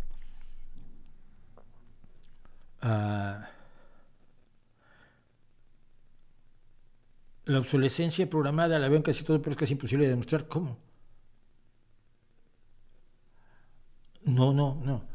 Si tú puedes demostrar legalmente que alguien usó unos materiales inadecuados para aquello que te está vendiendo, no lo compres. Cómprale a quien use los mejores materiales. Es así de sencillo. La obsolescencia programada no tiene nada que ver con eso. La obsolescencia programada es una teoría de la conspiración, como lo conté precisamente en el vídeo sobre obsolescencia programada. No es que no fallen los aparatos, no es que no tengan una vida útil determinada, es que artificialmente se provoca su fallo para vender más. Y generalmente lo que funciona aquí es de las cosas en las que sí funciona el mercado. Si tú tienes a alguien que está vendiendo algo en malas condiciones con una vida útil recortada artificialmente, van a salir otros a venderte lo mismo, pero sin eso, porque les conviene. Si es más barato, mira, te lo venden al mismo precio, les sale más barato, ganan más dinero y tú estás más satisfecho. Y eso fue lo que reventó el único caso de obsolescencia programada organizada, que fue el cártel. ¿Cuál fue el cártel? ¿Cómo se llamaba el cártel? No me acuerdo. El cártel que se armó de las bombillas en los años 20. Y finalmente ese cártel fue destrozado porque se juntaron otros y se empezaron a hacer bombillas más baratas que duraban más tiempo. Y entonces todas las intenciones del cártel, de los fabricantes de bombillas, para obligar a la gente a comprar bombillas que solo duraran 1000 horas, se vio reventado porque otros empezaron a vender bombillas que duraban 2000 y 3000 horas por el mismo precio. Y entonces algunos de los que estaban en el cártel dijeron, oye, es que yo quiero seguir vendiendo bombillas y la gente ya no me está comprando. Entonces voy a salirme de los compromisos que asumimos como cártel. Eso fue lo que reventó al cártel. Pero la gente te cuenta el cártel, pero no te cuenta por qué reventó. Entonces, no, ve al vídeo, ahí está todo explicado, por qué la conspiranoia de la obsolescencia programada no existe y solo es negocio de algunos listos. Ojalá este streaming llegara a mucha más gente, pero aquí estamos apoyando. Saludos desde Aguascalientes, muchas gracias. Música con Norbert. Pues muy sencillo, recomiéndenlo y recomiéndolo. Anneke muy bravo vive el cómic, sí, ¿verdad? ¿Te gustó? ¿No crees que en el tema de drogas los Estados Unidos tienen mucho por hacer en su país? Pues tienen un consumo enorme. ¿Qué quieres que hagan?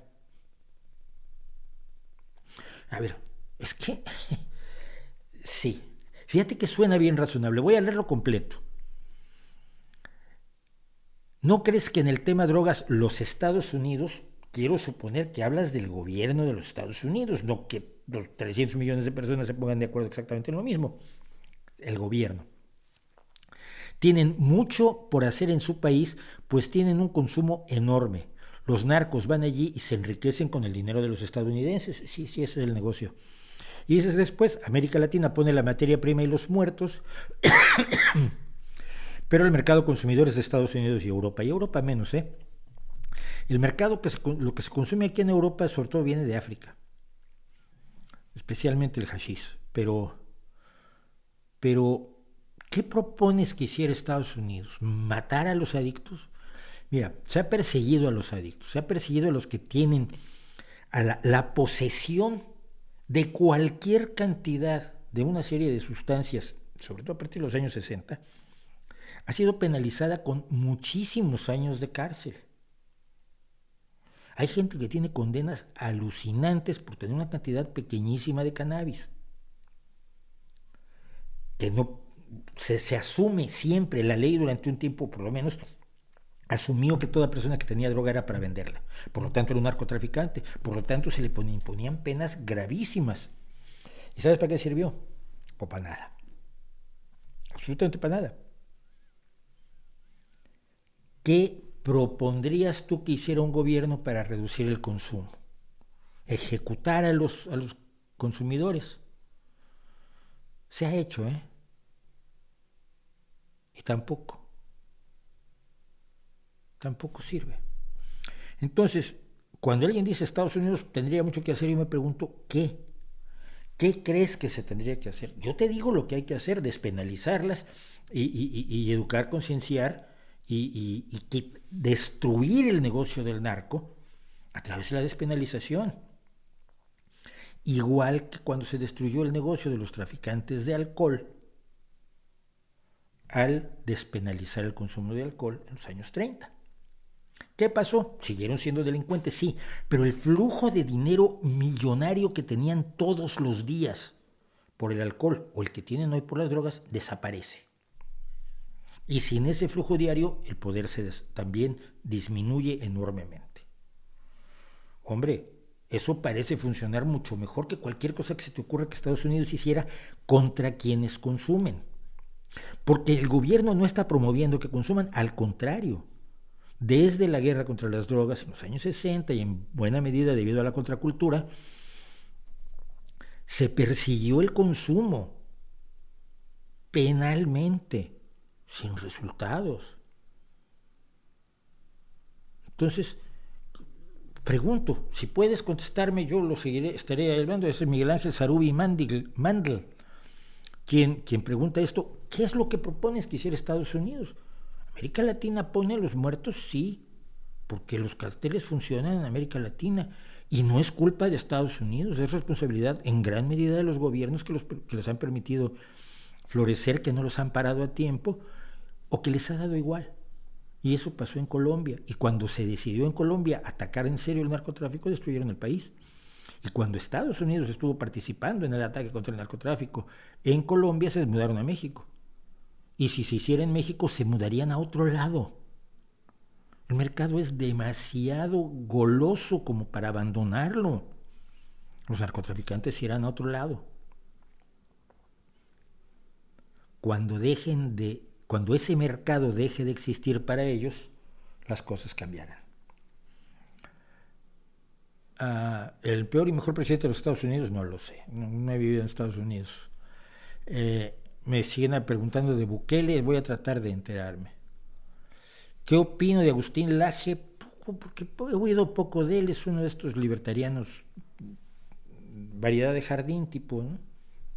Gente que dice cualquier barbaridad, que ve comunismo por todos lados, por todo lo que no sea el libertarianismo más cerrado, es un populista. ¿Cuál es mi postura política? Soy socialdemócrata, desde que era pequeñito soy socialdemócrata, sigo siendo socialdemócrata y planeo seguirlo siendo hasta el último día. María Uruguay, gracias, pero no soy perfecto.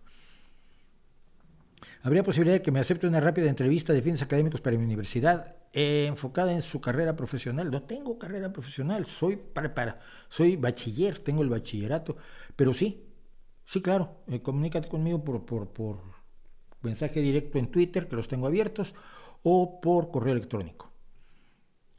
¿Irene Montero es la política más lerda de España? No, está su secretaria de Estado, Pam, que es bastante peor, que estos últimos 2 días armó unas del tamaño del mundo. Irene Montero no es lerda, a ver. Irene Montero tiene una agenda política que se propone llevar a cabo contra viento y marea, contra ciencia y biología, contra técnica y contra conocimiento, contra todo lo que no sea la filosofía en la que fervorosamente cree.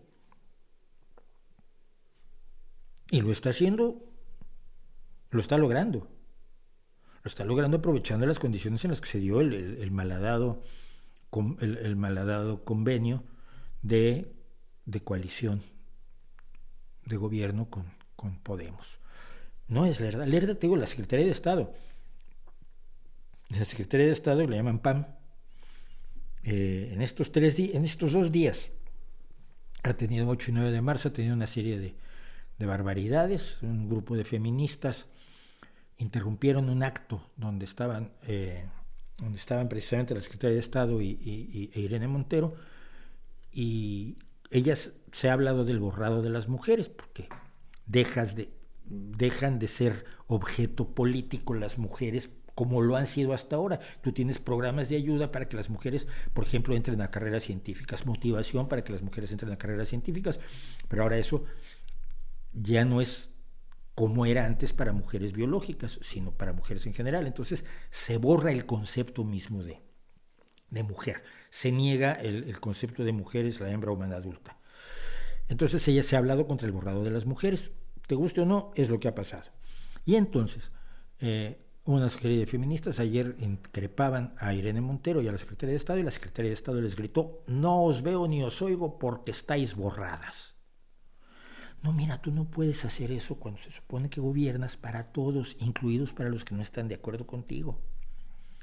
Una lección que, por ejemplo, López Obrador no ha entendido, y que Irene Montero no entiende. Ella solo gobierna para los suyos. Sus acciones de gobierno, sus acciones legislativas son solo para los suyos. Luego, esta mañana compartía la Secretaría de Estado un vídeo con ella. Primero sale ella muy sonriente, luego salen unas chiquillas que están en la manifestación de ayer diciendo que qué pena que no pudo abortar la mamá de Santiago Abascal. Están en contra de Santiago Abascal como lo puedo estar yo, pero si eres secretaria de Estado no puedes actuar como activista. Tu responsabilidad de gobierno incluye el que puedes estar totalmente en desacuerdo con Vox y con Santiago Abascal, pero no puedes hacer eso porque tienen derecho a existir, porque tienen votantes y el respeto a sus votantes es fundamental. Y alguna otra cosa también hoy me contaban que hizo. Vamos, que ha llegado a tal grado que ha molestado a gente como Antonio Maestre, un periodista que ha sido incondicional de Podemos, pero que hoy estaba hablando de que como secretaria de Estado esta mujer, pues se le había olvidado que era secretaria de Estado o no ha comprendido la enorme responsabilidad que tiene participar en el gobierno de un país, de un municipio, hombre. Y actúa como un activista. Y los activistas son verdadero veneno para la política. Los activistas pueden exigirles a los políticos, pero los políticos no pueden pensar como activistas. Tienen que pensar de otra manera. Tienen que pensar en términos muchísimo más amplios y a veces que no pueden hacer todo lo que quieren, cosa que algunos no les perdonan. A María Tegui, sí lo he leído, algo. ¿Usted cree en las supuestas cortinas de humo? No. Salvo casos muy concretos y muy evidentes, esta idea de que todo se hace como cortina de humo ya la comentamos aquí y no creo yo.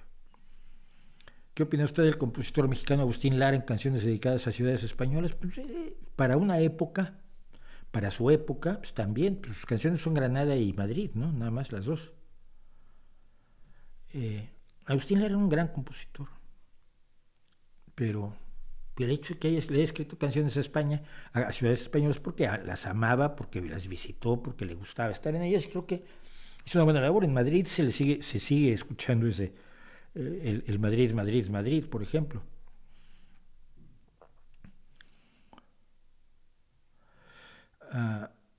¿Has leído Isabel Allende? No, fíjate que no he leído Isabel Allende. Por el tema del maíz transgénico he tenido discusiones en la calle con gente de Greenpeace. Ten cuidado, Ley del Bosque. Yo he hablado con gente de Greenpeace en las calles. No son militantes de Greenpeace, generalmente son empleados. A mí me acuerdo una vez un chaval, fui a Madrid, no me acuerdo, algunas de las cosas que tuve que hacer en Madrid, y del hostal donde estaba yo salí y un chaval, oye, mira que esto, ¿tú sabes lo que es esto? Y se quedó así, le digo, ¿tú no eres militante de Greenpeace? No, pero oye, nos pagan muy bien. Era mileurista en aquel entonces, o sea, les pagaban 1,000 euros al mes por estar repartiendo propaganda y contándole la milonga a la ciudadanía. Entonces me senté a hablar con él. Total, le estaban pagando igual, ¿no? y estuvimos hablando un rato. Y estaba horrorizado cuando le empecé a contar la realidad de Greenpeace. Horrorizado. Entonces ten cuidado, porque muchas veces esa gente en la calle son empleados. Greenpeace es una gran empresa y lo vuelvo a decir, sus directores nacionales cobran alrededor de $100,000 al mes. Digo, no, $100,000 al mes no, $100,000 al año. Cuando entrevisté yo al anterior director general de Greenpeace aquí en España, me comentó, le dije, oye, lo de los $100,000, no, es un poco menos. Bueno, 80,000 que sean, es un dineral. Es un gran negocio y es una empresa de la que vive muchísima gente.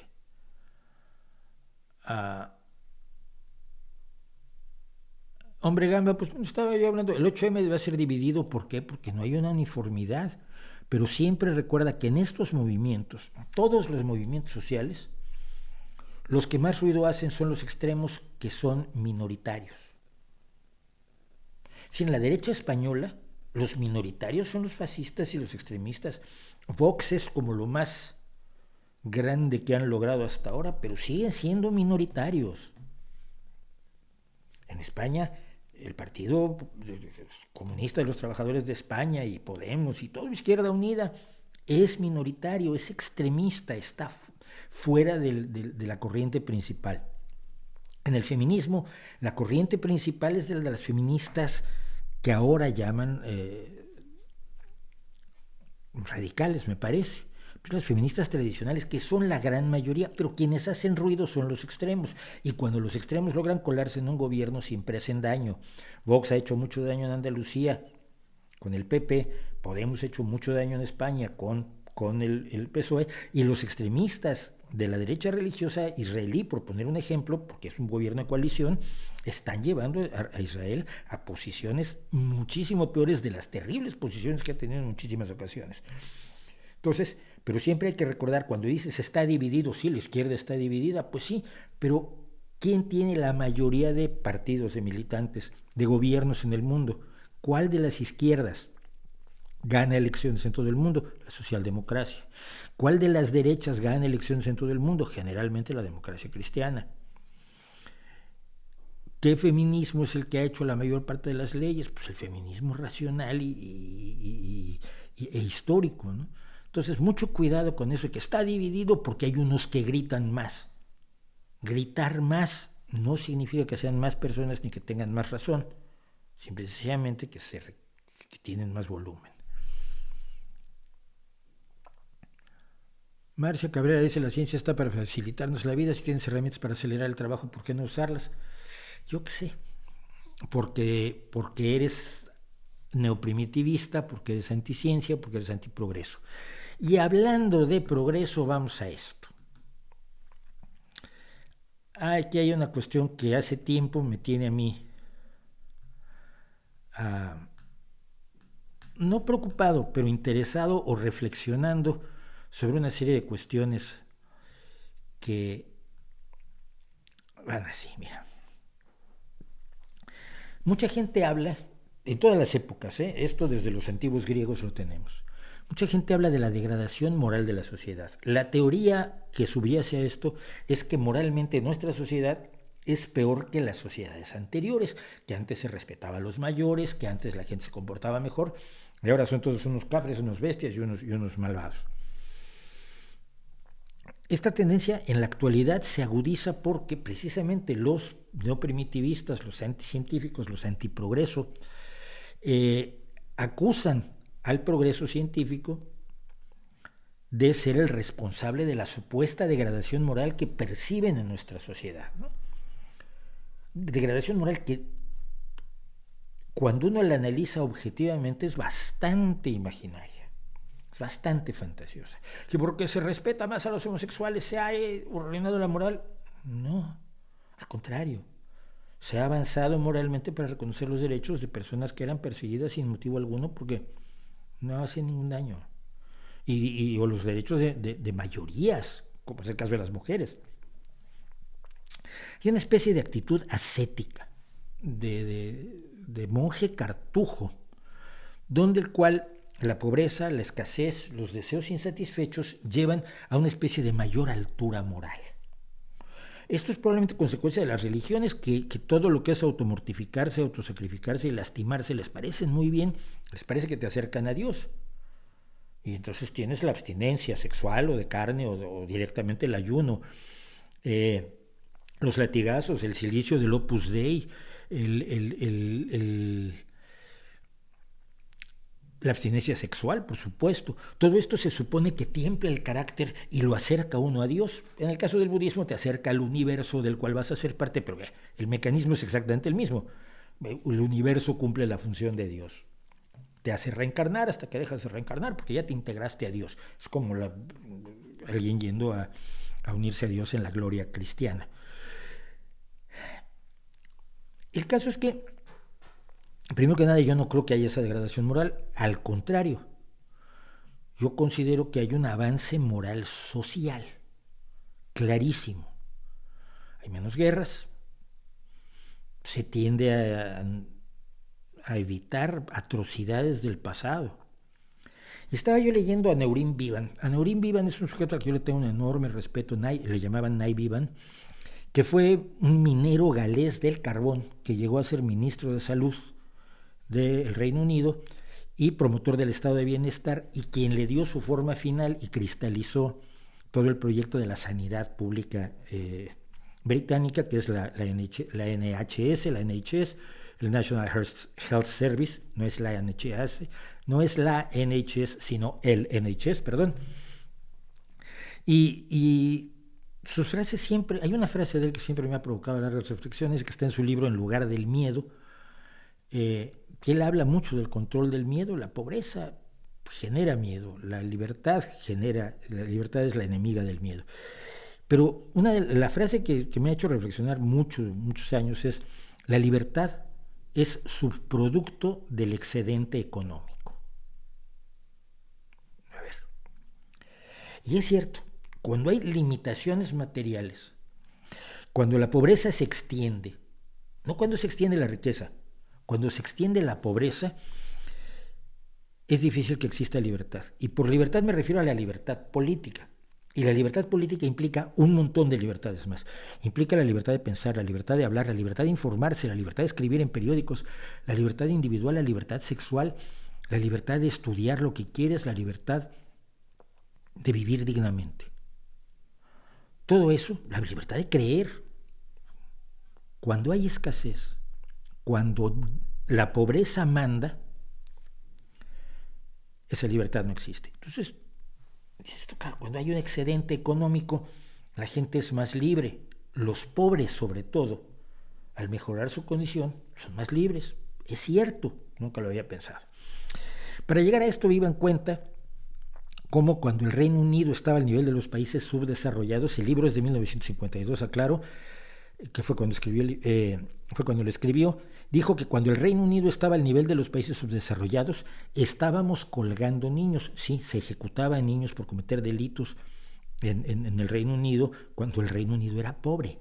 Ya era un país rico, no, tenía muchos ricos, pero era un país de pobres. Que todavía en el Oliver Twist, lo digo con mucha frecuencia, en Oliver Twist se vendían niños. Y Oliver Twist es de fines del siglo XIX. Estábamos colgando niños y llevándolos a las minas y a las fábricas y organizando campos de trabajo en el mundo rural. Cuando estaban en las condiciones de subdesarrollo donde estaban países como México o Birmania o Vietnam en 1952. Cuando hay abundancia, y no en un grupo, los grupos, cuando un grupo tiene abundancia frente a una sociedad pobre, tiende incluso a justificar mucho sus crueldades, ¿no? Decía yo ayer en Twitter que la justicia siempre tiene explicaciones. La injusticia siempre tiene explicaciones, la justicia no las necesita. No, ¿por qué tienes esclavos? Bueno, porque la iglesia me lo permite, porque la esclavitud está bien, porque la esclavitud es que si no nos morimos de hambre. Tiene muchas explicaciones la injusticia de la esclavitud. La justicia de la liberación de los esclavos no necesita explicación, es injusto, punto. Cuando un grupo tiene una gran abundancia junto a una sociedad pobre, tiende a cometer enormes injusticias que sabe explicar. Pero cuando la sociedad en general tiene una situación material mejor, es posible el progreso moral, y esto es la aceptación de los derechos de las minorías, la abolición de la esclavitud, el ir eliminando la pena de muerte, el no usar la tortura, que antes era lo más común del mundo, el no usar las penas las penas de infamia que se utilizaban en el pasado. Tranquilamente tú humillabas a la gente públicamente como una forma de de castigarla, el cepo, ¿no? Te ponían en un cepo porque habías hecho algo muy malo y luego la gente te tiraba mierda en la cara y se burlaban de ti. Esas penas de infamia, las marcas a hierro, etcétera, etcétera, han desaparecido. Cortar las orejas, cortar la nariz, de señalar a alguien por haber cometido una barbaridad, por haber cometido un delito y marcarlo de por vida. Todo eso lo hemos ido dejando atrás, sobre todo en las sociedades que tienen una cierta opulencia económica. Y una cierta opulencia económica no quiere decir que todos sean ricos. Pienso en España como un país que tiene una clase obrera que hasta 1975 vivía al borde de la escasez, vivía en el límite, y que con la democracia se convierte en la clase que tiene coche, que tiene casa, que tiene educación para sus hijos, que tiene sanidad pública y garantizada su vejez con un sistema de pensiones determinado, con la ampliación de una serie de derechos que antes tenías en la dictadura, siempre y cuando fueras fiel a la dictadura, pero limitadas. Siempre hay quien dice, es que la sanidad pública la inventó Franco. Bueno, no exactamente, la cosa es más complicada que esa. Pero cuando mejora el nivel de vida de toda la sociedad, avanza moralmente, como sociedad. Empieza a ver mal aquello que le parecía lo más normal del mundo, como burlarse de los homosexuales, como exigirle a la mujer, impedir que la mujer gestionara su propio patrimonio, que en España no pudieron hacer las mujeres hasta el 78. Si tenían una casa, necesitaban el permiso de su marido, de su padre, de su hermano o de un hombre para venderla. Votar se cuenta. Perseguir a los gitanos era lo más normal del mundo, ahora se ve mal. Y lo ve mal una sociedad que está materialmente mejor y que curiosamente va aparejado esa mejoría moral, colectiva, a un progreso material. Y esto a lo que me lleva es a cuestionar más intensamente a aquellas personas que acusan al progreso material de ser el causante de no sé cuántos males, y que pretenden regresarnos a épocas del pasado donde todos éramos más pobres. Mi familia, sin duda alguna, a ver, mi abuelo, los padres de mi abuelo, si ves el acta de nacimiento, dice de profesión labrador, o sea, campesinos. Regresarnos a un pasado idílico que se han inventado, de escasez, de pobreza, de autosacrificio, de privaciones, suponiendo que eso nos va a hacer mejores personas, y no nos hace mejores personas, ¿no? Nos hace peores personas, porque ese tiempo pasado era indudablemente peor al que vivimos hoy. Y cuando nos quejamos del presente, tenemos toda la razón del mundo de hacerlo, y me parece muy bien que nos quejemos del presente, siempre y cuando no nos olvidemos que el presente es mejor que el pasado, y que el camino para mejorar el presente no es regresar al pasado, sino proyectar todo a futuro. Y eso a algunos les cuesta muchísimo trabajo. Vamos, pues, a hacer un breve corte porque ya me pasé, pues, y regresamos después de unos minutos. Tenemos a 275 personas, lo cual me dice que no nos están recomendando. Traigan gente, hombre, traigan gente.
Pues seguimos con ustedes aquí, 272 personas. Quiero recordarles que si son empresarios, este hueco lo pueden usar para poner sus anuncios.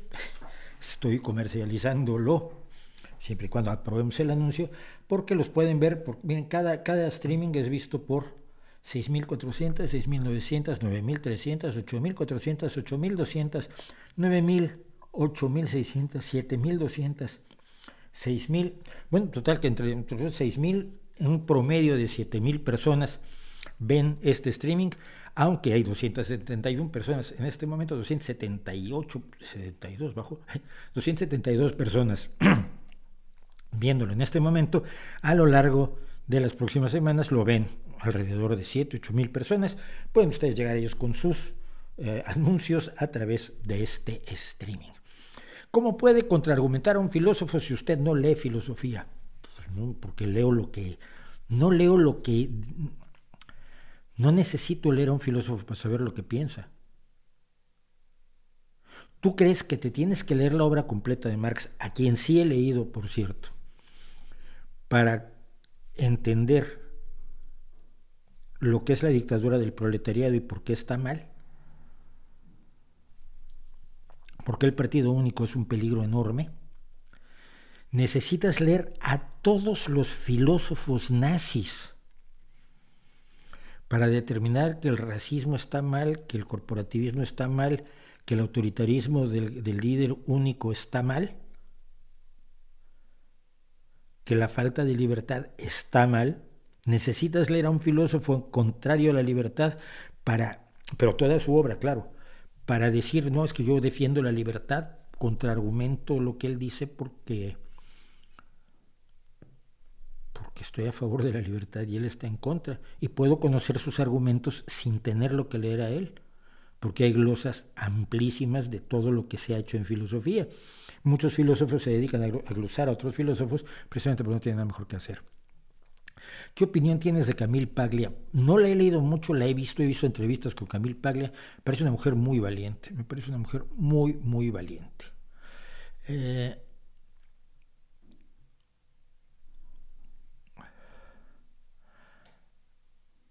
En Argentina me dicen que tienen un buen sistema de salud, pero defenderlo con uñas y dientes. Todo avance social debe ser preservado, aunque si el gobierno que tiene mete la pata en muchas cosas, no lo sustituyan por uno que revierta las conquistas sociales. Sustitúyanlo por otro que las conserve, las mejore y sea menos bruto que el anterior. Pero desafortunadamente el regalo, el truco es, como dice Nay Vivan, el truco de la derecha siempre es explicarle a la gente que debe votar para que los poderosos sigan en el poder y para que los pobres nunca tengan el poder. Y es como tenemos que manejar la democracia para que la pobreza sea eliminada, dándole precisamente poder a la gente. Los dineros de la sanidad pública deberían ser administrados por empresas privadas. ¿Para qué? ¿Para que se lleven el 30% de beneficios? O sea, para que quiten el 30% de los dineros de la sanidad pública. No. Es precisamente lo que está tratando de hacer la Comunidad de Madrid, es pagarle a la sanidad privada por ocupar el espacio de la sanidad pública. Entonces, de pronto te dice a ti, tu médico no te puede atender, pues te va a atender un médico privado, y el gobierno le paga dinero de la sanidad pública a la sanidad privada. Pero le paga más de lo que cuesta el médico, porque le paga los beneficios, las utilidades, lo que los accionistas ven al final del año que han ganado. Eso es una transferencia de recursos que no es admisible, y menos en cuestiones de salud.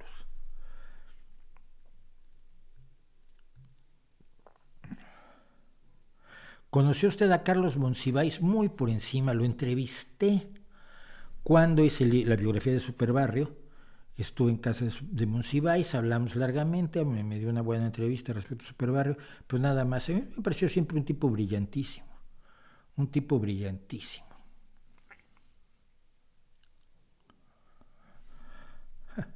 Gracias a lo que me dice Alejandro Aguilar López. ¿Se está pausando el en vivo? A ver, soy yo, no creo que sea mi internet porque esto ya pasó hace rato seguramente, pero teóricamente estoy teniendo una excelente conexión. Por los datos que tengo yo de la conexión, que aquí tengo siempre un reporte de cómo va mi conexión, es que está bien. Si sigue, lo siento, ¿eh? ¿Qué consejos tiene para criar un hijo como ateo en una sociedad tan religiosa como la mexicana? Contarle la verdad, contarle los hechos, explicarle lo que pasa en las iglesias, explicarle la información que se tiene respecto de lo que cuentan las religiones. Nada más, la verdad, los hechos, los datos. Es lo único. Es lo único.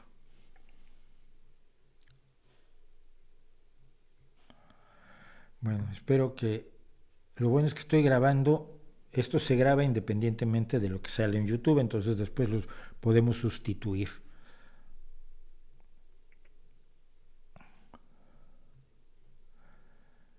Cuentan aquí algunos casos de, de la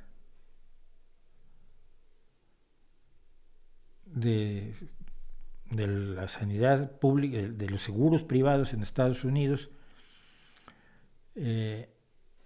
deducibles en todas las consultas, por supuesto. Una radiografía de rodilla con seguro me costó casi $300.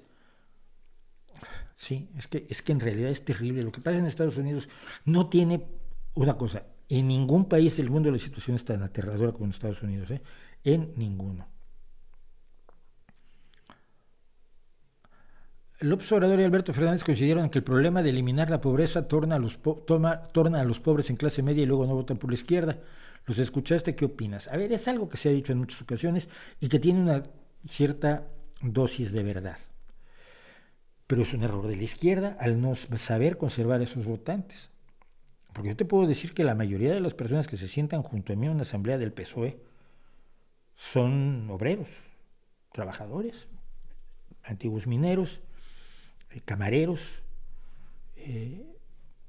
No es un partido de clase media, no es un partido de clase, si los consideras de clase media porque tienen auto, casa y eso, pero siguen siendo socialistas. ¿Qué es lo que pasa? Que cuando estás en mejores condiciones económicas, eres más abierto a que te vendan el miedo a perder esa situación económica, aunque te la haya dado la izquierda. Esto es muy absurdo. Aunque esta situación te la haya dado un estado del bienestar, una lucha por mejores salarios, una lucha por mejores condiciones de trabajo, una lucha por la educación pública, por la sanidad pública, que te permite conservar parte de tus ingresos, es más fácil que te provoquen miedo a perder lo que tienes. Y yo creo que ahí ha habido un error por parte de la izquierda al no contar la historia completa y al no abordar cuestiones difíciles, ¿no? Yo creo que sí.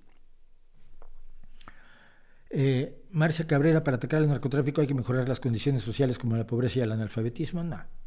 No.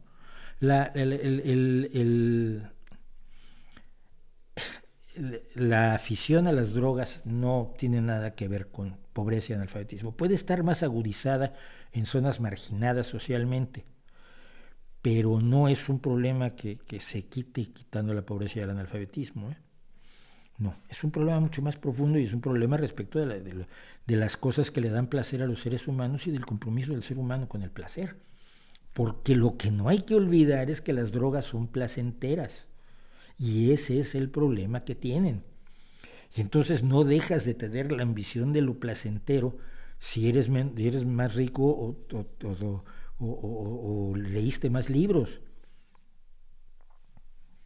Si tienes tiempo y ganas de experimentar, los ricos gastan unas cantidades absolutamente delirantes en una serie de drogas. La cocaína era una cuestión de ricos hasta hace muy pocos años. Y ahora están entrando nuevas drogas como los opioides, pero no tiene, o sea, sí tiene que ver, pero no es la solución, no es el asunto, porque si así fuera, las personas, los universitarios de clase media alta no consumirían drogas, y hombre, basta conocerlos, ¿no? Y basta conocerlos, y lo digo yo, que no consumo, ni nunca consumí drogas, no quiero jugar con la química de mi cerebro porque es delicada y no la entendemos y nunca me divirtió el asunto, pero vamos, la mayoría de la gente que yo conozco o pasó por allí o vive allí. Gente de mi edad que empezó a consumir a los 17 años y por lo tanto lleva 51 años consumiendo. No es por allí. Profesionistas, por supuesto, gente con una situación razonable. The Who o The Kinks, los dos.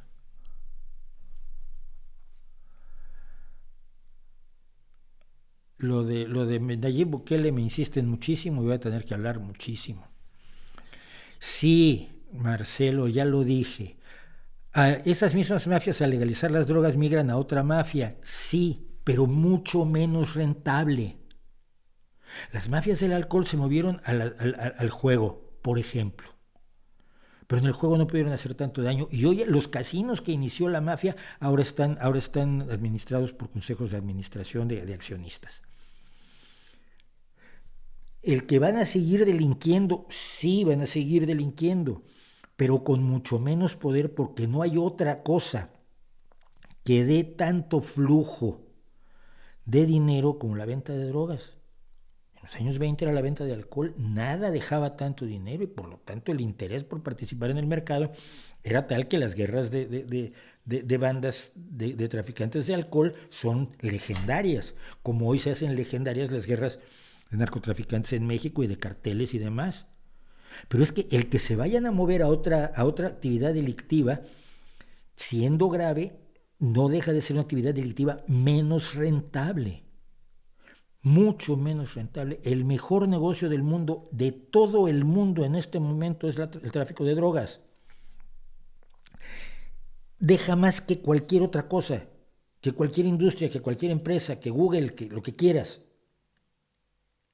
Por eso hay que atacarlo por el lado duro, el dinero. El momento en que cortas el flujo de esos ingresos monumentales, diarios, hacia los delincuentes, los marginas del espacio de poder que están teniendo en la actualidad. No los haces desaparecer, eso es claro, pero dejan de tener el poder que da esa cantidad de dinero que les permite comprar conciencias, políticos, policías, sicarios, aduaneros, ejércitos enteros.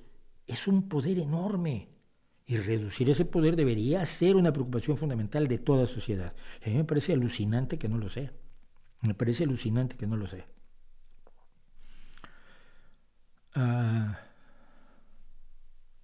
Bueno, voy a contar una cosa que está pasando ahora y que mucha gente no tiene idea de cómo está pasando y afortunadamente tengo contacto, bueno, no contacto, pero tengo el Twitter de alguien que sabe lo que está pasando y por lo tanto quiero compartirlo con ustedes. Un segundo, porque aquí está. Ustedes probablemente han visto, si no deberían estar mejor informados, que hay una serie de enfrentamientos en Georgia. Georgia, este país de la Europa Oriental. Y ayer hubo precisamente casos que a mí imágenes que a mí me impactaron muchísimo, de gente agitando la bandera europea mientras le disparaban con cañones de agua. Yo diciendo es que es con esa actitud con la que hay que defender el sueño europeo. Y lo digo como mexicano incluso. El sueño de uniones de países que tienen que enfrentarse a hechos comunes y que por lo tanto los hacen cambiar. Y hacen cambiar incluso a la gente que hace la política. Es el paso siguiente natural y normal del desarrollo político de la humanidad. Y pongo por caso, cuando teniendo un gobierno de derecha en la Unión Europea, porque von der Leyen, la presidenta de la Comisión Europea, no es una mujer de izquierda, es una mujer de derecha.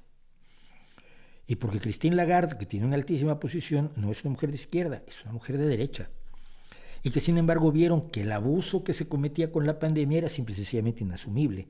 Y tuvieron que abordar una serie de acciones que en teoría la derecha rechazaría, como es el control de precios o el tope a las ganancias que pueden tener las empresas, porque resultaba beneficioso para la gente a la que están gobernando, que es toda Europa, que ya no están trabajando solamente para los ricos o para los poderosos o para las élites.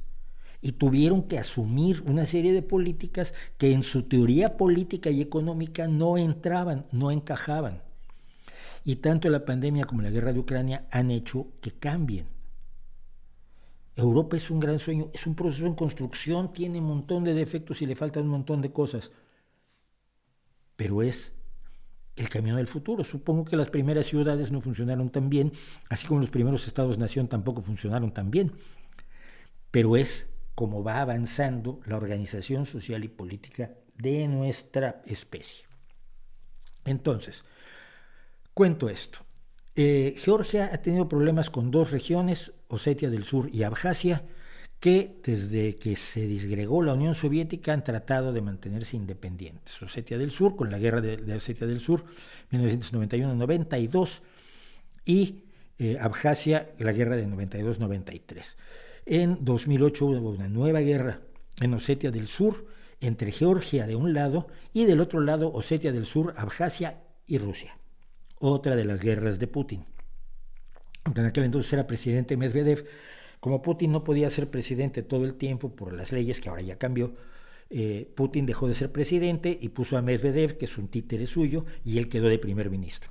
Y cuando terminó el periodo de Medvedev pasó a lo que hace ahora, que es lo que le mande Putin, y Putin ya pudo ser presidente para siempre. Pero el hecho es que la victoria rusa hizo que esas dos regiones de Georgia se declararan independientes.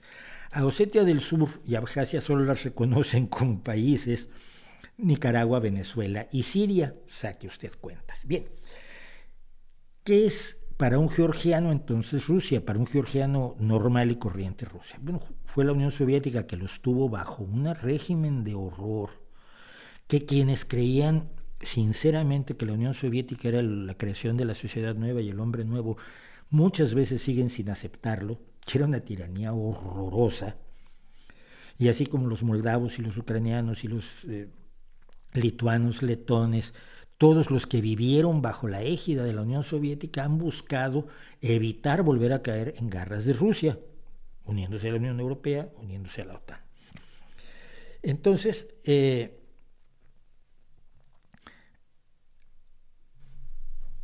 los georgianos tienen, como los ucranianos en 2014, más interés en pertenecer a la Unión Europea que en pertenecer a Rusia.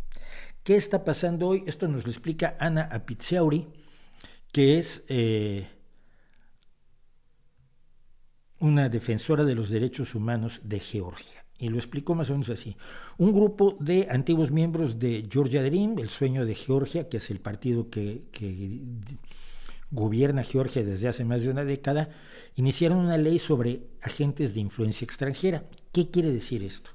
Es una ley idéntica a una ley que existe en Rusia, represiva para evitar que las organizaciones no gubernamentales y los medios independientes funcionen en el país. ¿Por qué? Porque si la mayor parte de tu dinero viene de fuera del país, eres un agente extranjero. Agente en georgiano es la misma palabra que espía, es decir, quedas declarado espía extranjero. Esto busca controlar, dice Ana Apitsiauri, a las organizaciones no gubernamentales y a los medios y marginalizarlos. Esta ley se apoyó el mismo día que se registró y ayer fue adoptada en primera audiencia por el Congreso que controla Georgia Dream, sueño de Georgia.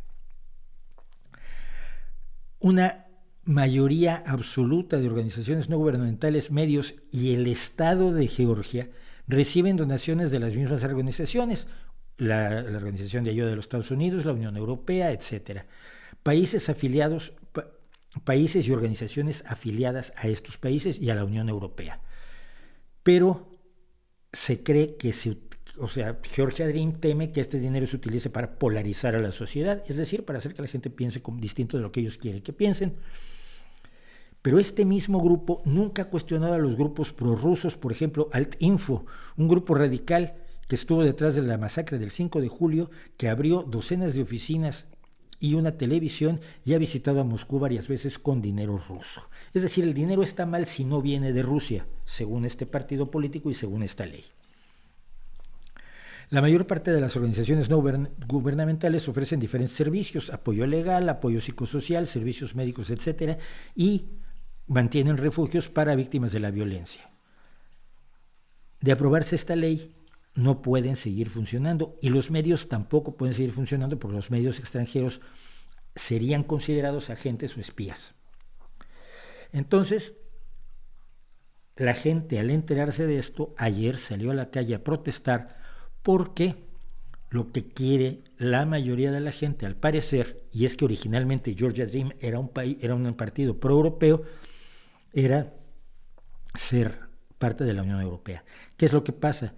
Está a punto de recibir el estado de candidato a la Unión Europea Georgia. Pero si aprueba esta ley, la Unión Europea ya le ha dicho que tal candidatura no va a ser posible. Es decir, con una ley así, como ahora existe, la Unión Europea está actuando incluso en contra de Víctor Orbán por algunas de las leyes que ha hecho ya como miembro de la Unión Europea. La Unión Europea no recibirá a Georgia como miembro si aprueba esta ley. Y esto dejaría a Georgia en la obligación política, económica y social de ser otra vez un apéndice de Rusia, que es lo que parece querer el partido en el gobierno. Entonces, parece que los georgianos no quieren ser parte de Rusia otra vez, y fue por lo que ayer salieron a las calles a manifestarse. Hay elecciones en Georgia el año próximo, y una de las cosas que al parecer quiere hacer el partido Georgia Dream es silenciar las voces disidentes para garantizarse el triunfo en las elecciones, como parte de esta ola antidemocrática que estamos viviendo en muchos países del mundo. Eso es lo que está pasando en Georgia, y por lo que ustedes han visto a la gente protestando. La gente quiere ser parte de la Unión Europea. ¿Tú odias a la Unión Europea? Muy bien. Estás en tu pleno derecho. Como demócrata no puedo más que aplaudirte. Pero tienes que aceptar, como demócrata, que otros sí quieran ser parte de la Unión Europea, y que salgan a protestar, y que no reciban la represión de un gobierno que quiere entregarse a Rusia, que es una dictadura unipersonal, movida por mafiosos y oligarcas, que tiene al país en unas condiciones absolutamente, en lo económico, absolutamente del siglo XIX, convirtiendo a Rusia única y exclusivamente en un exportador de materias primas, de recursos primarios, de petróleo, de metales, de gas, cuando sería un país que supuestamente además había tenido un avance industrial que le permitiría tener una mayor calidad industrial, que no ha tenido porque no se le ha defendido en los 30 y tantos años que van desde que se independizó, desde que Rusia dejó de ser la Unión Soviética. Que allí tengo pendiente yo un video completo sobre la privatización, cómo se privatizó la economía de la Unión Soviética, porque fue una historia de horror tremenda. Tienes que respetar a quien quiere ser parte de la Unión Europea, y tienes que respetar, así como a los georgianos hoy, a los ucranianos que en 2014 decidieron que no querían que Yanukovych los llevara a ser títeres de Rusia. Esa es pues más o menos la historia que está viviendo ahora Georgia, y se las dejo para que la piensen. ¿Qué opina de Arconada Gómez, miembro de ETA en México, movilizando los comités de defensa de la 4T? No es cierto. Israel Arconada, con el apodo Catu Arconada, es operativo internacional de una organización llamada Azcapena, que es afín a ETA, es afín al independentismo vasco, pero él no es miembro, ni se ha demostrado que sea miembro de ETA. Yo fui uno de los primeros que denunció su presencia en México, porque sé de cómo se ha movido en Bolivia, Venezuela, Ecuador, como operativo de Azcapena, como operativo de una organización independentista de la extrema izquierda vasca. Pero eso no lo convierte en miembro de ETA. No podemos mentir para atacar a quien no queremos que esté haciendo lo que está haciendo, que no debería estarlo haciendo, porque la Constitución en México se lo impide, básicamente. Pero no mentir para ello es mala estrategia. Y no puedes acusar de miembro de ETA a cualquiera, porque ser miembro de ETA significaba mucho. Hace 2 días se cumplía otra vez el aniversario del último hombre que fue asesinado directamente por ETA. Después, cuando volaron las cocheras de una terminal en el aeropuerto de Barajas, mataron a una persona, pero no fueron a asesinarlo directamente. A quien fueron a asesinar directamente fue a Isaías Carrasco. Isaías Carrasco era un militante del Partido Socialista Obrero Español que trabajaba cobrando el peaje en una carretera. Un trabajador normal y corriente, un trabajador de clase media baja. Un hombre que tiene a su familia, a sus hijos, que milita en el PSOE, que una vez fue concejal en su pueblo por el Partido Socialista. Y su delito fue ser concejal socialista y por lo tanto no independentista. Y su premio fueron 5 tiros a través del parabrisas de su auto cuando subía a su auto para irse a trabajar en la caseta de peaje donde cobraba los peajes. Ese era Isaías Carrasco, eso era ETA. Una organización capaz de asesinar a un trabajador de izquierda por el delito de no ser independentista, por el delito de haber sido concejal. Puede que les aplauda Israel Arconada, es más, estoy seguro de que les aplaude, pero él no es miembro de ETA. He visto a Israel Arconada, a Cato Arconada, yendo a los falsos referéndums que armó Putin en Lugansk y en Donetsk, y luego ser entrevistado en Russia Today diciendo que era aquello una democracia maravillosa.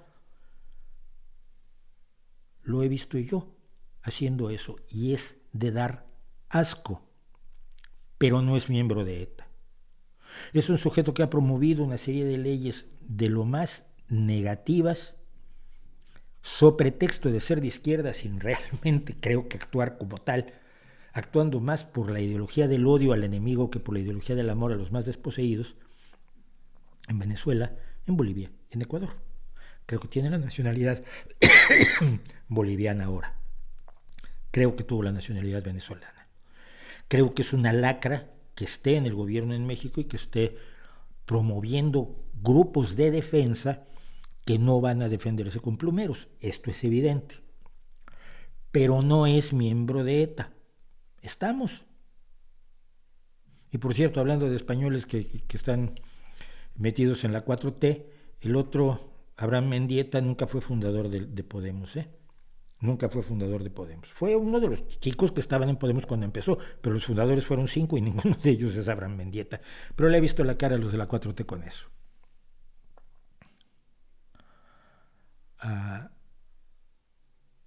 ¿Te parece que sería sano para la democracia exigir educación mínima para poder votar? No. No.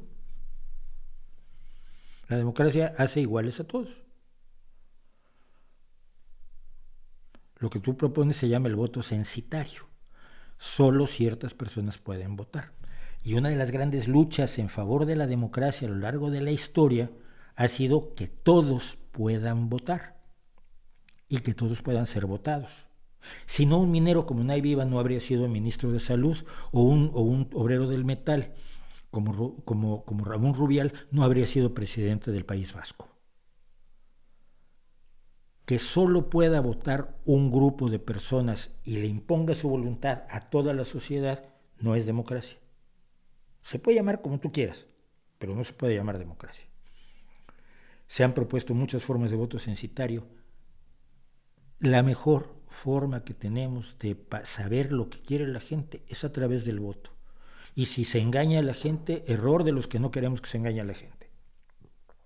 Y hay que hacer mucho trabajo y es totalmente imperfecta la democracia, por supuesto, no diré que no. pero cualquier sustituto de los que me han propuesto hasta la fecha no me ha convencido, y ese ciertamente no es uno de ellos. El voto censitario implica desproveer de toda posibilidad de ejercer el poder político a un sector de la población, sin motivo alguno. Es que yo tengo el segundo de primaria y él solo tiene el primero, y eso te convierte en más ciudadano. ¿Eres mejor? ¿Tu voto vale más? Precisamente el voto secreto permite que el voto del tipo más rico del pueblo y el voto del más pobre del pueblo valgan lo mismo, porque cuando se saca de las urnas, y yo he estado en muchos recuentos electorales, y en mayo voy a estar en los recuentos electorales en las elecciones municipales, cuando levantas un voto y dices voto por el PSOE, voto por el PP, voto por Podemos, voto por Ciudadanos, no sabes quién lo votó, si es rico o pobre, si es doctor en física nuclear o alguien que despachurró en primero de primaria. No lo sabes ni tienes por qué saberlo. Esa es la esencia de la democracia. Es un defecto enorme, sí, pero no hay forma de repararlo. Toda forma de mejorar la democracia como la tenemos hasta ahora ha resultado peor. Debe haber mejores formas, pero tenemos que encontrarlas todos. Pero es así, ciertamente no. El voto censitario no es una de ellas. Mauricio, ¿tienes alguna opinión sobre las posturas de Karl Popper sobre el conocimiento, la ciencia y la tolerancia? Sí, no me acuerdo si hice una entrada de blog en mi antiguo blog No Que Importe, o hice un vídeo explicando por qué se equivoca, según yo, Karl Popper.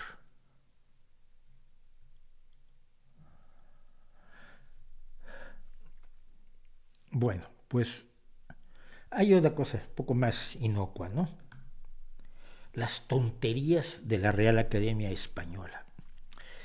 A ver, hay que contar primero qué es la Real Academia Española. La Real Academia Española es una especie de organización que se fundó en el siglo XVII para limpiar, fijar y dar esplendor a la lengua, y lo hizo un conde, creo que era, un noble, esa gente que cree que tiene sangre de bolígrafo. Hoy, a esta hora ya deben haber acabado, sí.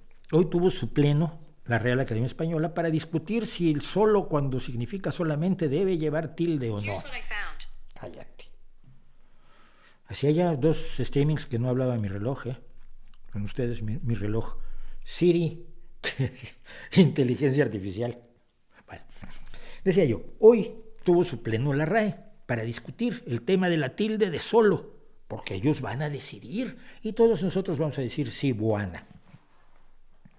Bueno, y digo que hoy tuvo su pleno la RAE, a donde no va la mayoría de los académicos. Ustedes creen que Vargas Llosa viene a las... Bueno, pero es que la RAE trabaja una tarde a la semana durante el curso académico. El curso académico dura 30 semanas en España, o sea que durante 30 días, tardes, par de horas en la tarde, de 30 tardes, trabaja la Real Academia Española. Bueno, no se vayan a fatigar, no se vayan a cansar, es tremendo, cargan con toda la responsabilidad del idioma, según creen ellos. Bueno, no 30 días, porque este año, el 8 de diciembre, fue la fiesta de la Inmaculada Concepción, cayó en jueves y entonces tampoco trabajaron ese jueves. Porque tú sabes que es la Real Academia Española Católica, Romana y Apostólica. Señores y unos señores y unas pocas señoras, que son 8 señoras de los 46 académicos, que no cobran por ser académicos, salvo las que les pagan desplazamiento, comida, alojamiento y demás para ir al pleno los jueves, ¿no? Entonces, si tú vives en Galicia, te pagan el avión y te pagan el hotel y te pagan la cena, y si cenas con muchas ganas y un vino de estos buenísimos, también te lo pagan.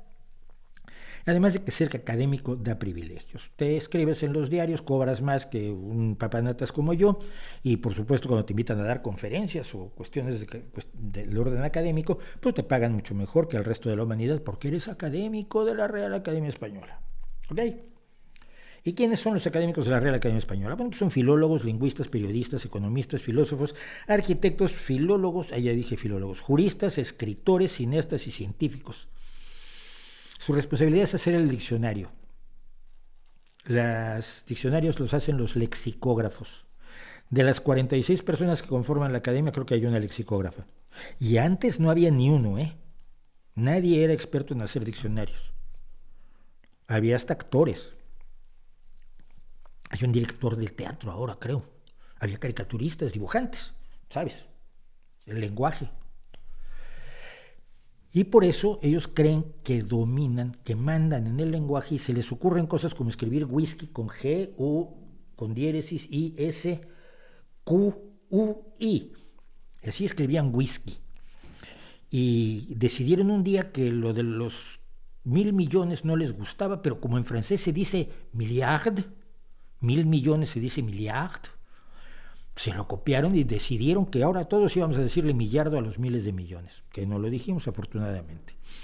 También un día salieron con que no se podía, no existía ninguna palabra en español que acabara con M, y entonces el CD-ROM, que termina con M, debería llamarse CD-ROM con N, y que el modem debería llamarse modem. Primero que nada porque normalmente el acento caería en la E, y segundo porque no se acaban palabras con M y por lo tanto hay que ponerle una N. Entonces el CD-ROM era de pronto una memoria de solo lectura, porque era memoria de solo lectura, memoria con N, y el modem era modulador de nodulador, porque ya no era un modulador de modulador. Y también se les ocurrió escribir blue jeans con Y y todo así recto en vez de los vaqueros que usamos toda la vida. Bueno, eso es la RAE que hoy está discutiendo acerca de si debemos usar la O acentuada con tilde o no cuando queremos decir solamente. Y si debemos usar la tilde cuando esta, aquella y otros demostrativos se utilizan como demostrativos precisamente y no como adverbios. No como adverbios, como... no me acuerdo. Por favor, no le hagan caso a la RAE, ¿sí? No tienen idea. Les gusta sentir que tienen poder y la gente les da poder y les dan ciertas atribuciones. Y, ay, es que la RAE dice que no. Yo nunca dejé de tildar los demostrativos y nunca dejé de tildar solo cuando significaba solamente. ¿Por qué? Porque a mí me parece que así es más claro lo que yo estoy escribiendo. Y yo escribo para mi público y no escribo para la Real Academia Española. Porque mantener vagos no es lo mío, que ya me jode que le dejen varios millones de euros al año a la Real Academia Española para que haga sus tangos. ¿Ok? Hacen sus fiestas y se ponen birretes y se ponen capas. Y, ay, doctor, ay, pues usted también es doctor. Ay, pues aquel no es doctor, pero es mi amigo, lo traemos como doctor. Porque ¿saben ustedes cómo se eligen a los académicos de la lengua? Es la Real Academia no es la Real Academia de la Lengua, pero funciona como una academia de la lengua. ¿Saben cómo se eligen? Los eligen ellos a sus amigos. O sea, no hay académico que no sea amigo de los académicos anteriores. Se reúnen y por voto secreto, ya se había puesto de acuerdo antes, nombran a fulanito académico. Y él, ¡ay, qué sorpresa! ¡Oh, nunca me lo esperé! Vamos, es una desvergüenza total porque pueden nombrar a quien les dé la gana. No necesita ser filólogo, no necesita saber el idioma, nada especialmente del idioma español, no necesita ser gramático, no necesita ser lexicógrafo, especialista en hacer diccionarios, cuando el trabajo fundamental de la Real Academia es hacer el diccionario. Nah. Es que fulano me cae muy bien, ¿y qué es él? No, dibujos en los periódicos, ¡ay, tráelo! Y lo traen. Y lo hacen famoso como académico. Y 30 jueves al año, si no tiene nada mejor que hacer, va a fingir que trabaja. No le hagan caso a la RAE. Los diccionarios deben ser de uso. Los diccionarios deben indicar cómo usamos el idioma. ¿Qué es lo que hacen los diccionarios razonables, como el diccionario del inglés? Pero en la Real Academia Española llevan siglos creyendo que ellos son los que dictan la forma en que usted y yo podemos usar el lenguaje. Y si usted en Argentina, en Colombia o en Costa Rica o en República Dominicana lo usa distinto, pues usted está mal, es lo malo de ser de colonias, hombre. ¿Para qué vive usted en las Indias Occidentales pudiendo vivir en Madrid? Porque igual pasa si usted es gallego o andaluz, no lo ven con mucho mejores ojos la Real Academia Española. No les hagan caso. Dijo el Quijote alguna vez cuando le enseñaba a Sancho,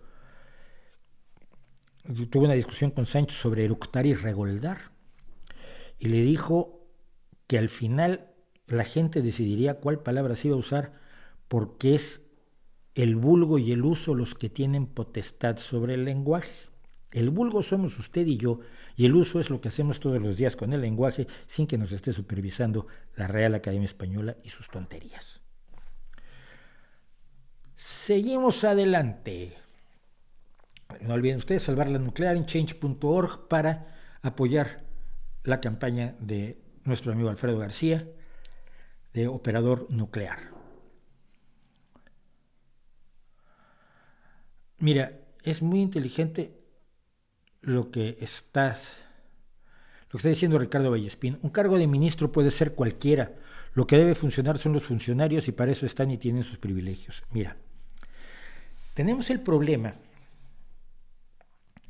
de que generalmente no sabemos cómo funciona el gobierno. Tenemos creencias irracionales sobre el gobierno. Tenemos creencias muy caprichosas sobre el gobierno. Y cuando llegamos al gobierno nos enteramos de que todo lo que creíamos era falso. Efectivamente, para ser ministro de Salud no necesitas ser médico. Necesitas ser un excelente administrador, necesitas ser una persona con visión política y necesitas tener un grupo de médicos que sean tus asesores y un grupo de economistas que te ayuden a llevar las riendas de la parte económico-administrativa del Ministerio de Salud. Y necesitas tener gente de confianza que te pueda informar técnicamente sobre construcción de hospitales, sobre compra de materiales de material desechable o de material consumible, sobre compra de equipos, sobre las verdaderas necesidades que se tienen, sobre si se construye un hospital aquí o allá, dónde se puede usar mejor el dinero, porque no se pueden construir todos los hospitales que se necesitan. Y tú tomas las decisiones políticas basado en lo que te dicen los técnicos y en tu sensibilidad política. Aunque seas originalmente campesino especializado en cultivar arroz. Eso es la política. Esa es la verdadera política. La política es la que se hace pensando en la gente y apoyándote en el conocimiento de quienes están allí precisamente para eso. Lo he contado, pero lo vuelvo a contar encantado de la vida. Cuando los chicos de Podemos empezaron a llegar a los municipios, creían que los habían nombrado reyes. Yo me acuerdo uno que puso su bicicleta aquí en el ayuntamiento y un policía se acercó y le dijo: oiga, usted no puede dejar la bicicleta ahí, usted no sabe quién soy yo, soy el nuevo concejal de Podemos. Le dijo el policía: parece muy bien, pero usted no puede dejar la bicicleta allí, haga favor de llevarla al aparcamiento de bicicletas. Llegaban y vamos a perdonar las multas a nuestros amigos. No, es que no puedes perdonar multas. ¿Por qué? Bueno, porque la policía pone las multas y entra en el sistema y las multas se tienen que cobrar porque son los ingresos con los que luego podemos hacer cosas, ¿no? Y de pronto se daban cuenta que tenían, bueno, pues que yo propongo esto, y llegaban los técnicos, ingenieros, arquitectos, médicos, enfermeras, biólogos marinos, lo que fuera.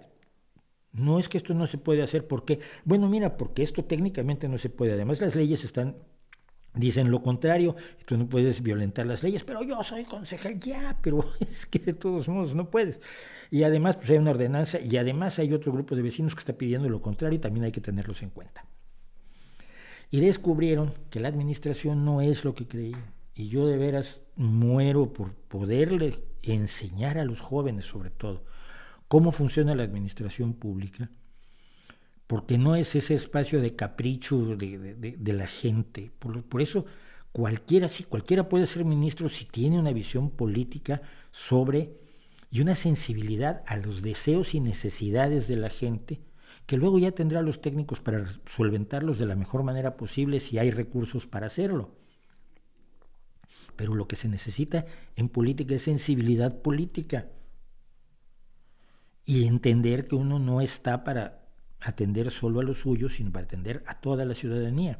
Te votan de un partido y llevas la ideología de ese partido, sí, pero tú estás gobernando para todos. Eso ya quisiera yo que lo pudiera saber más gente. ¿Qué opinas de Lyndon LaRouche? Un nazi, por cierto, bastante desagradable. Yo me acuerdo de las broncas que tuvimos con la gente, con su gente en los años 70. Regrega el recordatorio de dar like en el cartel de Volvemos. Vamos, lo hacemos, Antonio Acevedo Viveros. Pero les cuento, siempre tengo esto que nunca pongo. Suscríbete. Y luego tengo esto que es aún más importante. Apóyanos en Patreon o PayPal. Y los tengo aquí a mi alcance. Doy un clic al ratón y ya pasa. Pero se me olvida ponerlos.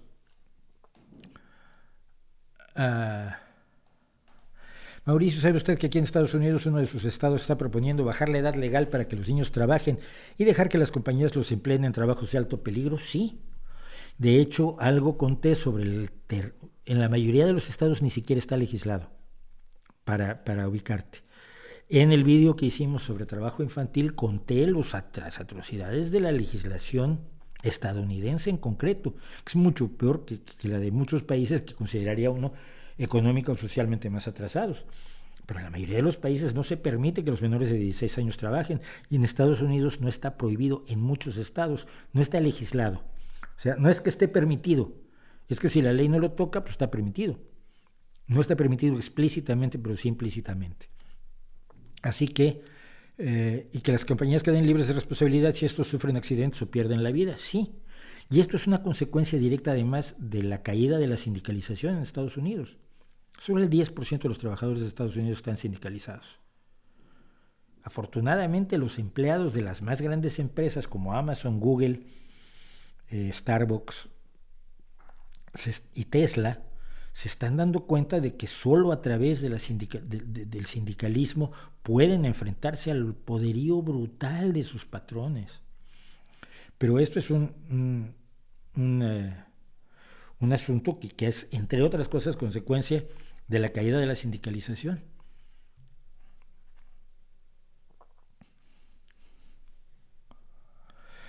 Dice César Troya, yo trabajo con seguros en Estados Unidos, tuve un caso de una mujer que le cobraron $600,000 y ella tenía que pagar el 20%, terrible, $30,000. Es casi tres veces el salario mínimo en España, imagínate. Bueno, ¿los organismos genéticamente modificados acabarán con el hambre? No. Nadie, nunca, jamás en la historia ha prometido, sugerido que los organismos genéticamente modificados acaben con el hambre. No es así. Porque, entre otras cosas, el hambre tiene una serie de causas que no tienen nada que ver con lo que pasa en el campo incluso. Las grandes hambrunas de los últimos años se han producido debido a guerras. Yemen, Sudán del Sur, Etiopía. ¿Por qué? Porque los alimentos los hay, pero no se puede llegar a la gente que los necesita por la situación de guerra. Los organismos genéticamente modificados pueden colaborar intensamente a combatir el hambre y sobre todo la desnutrición, como en el caso del arroz dorado en el Asia Oriental. Los organismos genéticamente modificados pueden aumentar la productividad para mejorar la vida de los agricultores. Los organismos genéticamente modificados y otras formas de agrotecnología que pueden ayudar a que la gente viva mejor, sea más productiva y ofrezca productos de mejor calidad a menor precio a un mercado cada vez más grande. Eso no quiere decir que vayan a acabar con el hambre. Acabar con el hambre es una acción de carácter eminentemente político. Disminuir la desnutrición lo pueden hacer. Hacer muchas cosas, pueden colaborar a hacerlas. Son una herramienta, no son la solución mágica. Y esa es la mentira que ha contado Greenpeace durante más de 30 años ya. Que alguien prometió que acabaría con el hambre y no ha acabado con el hambre. Primero que nada, los organismos genéticamente modificados se enfrentan a la oposición de Greenpeace y por lo tanto no han podido desarrollar todo su potencial. Pero nadie dijo eso nunca. Es un hombre de paja inventado por Greenpeace para bloquear los transgénicos, porque en palabras del director de Greenpeace España, nosotros creemos que lo natural es mejor. y no tiene idea de cómo define lo natural. Así que mucho, mucho cuidado. Trabajo de $50,000 de odontología. Ese mismo trabajo en México, en una clínica privada, salió en $5,000. Sí.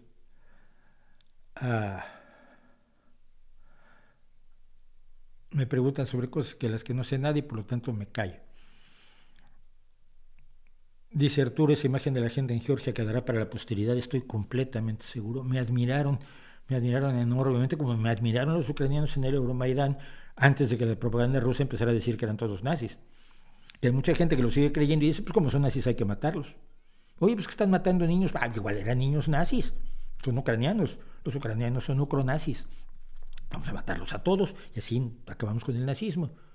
Y con la idea del nazismo ese que se inventó Putin, nazi es aquel que está a favor de la Unión Europea y lo han dicho, esa es su definición de nazismo actual.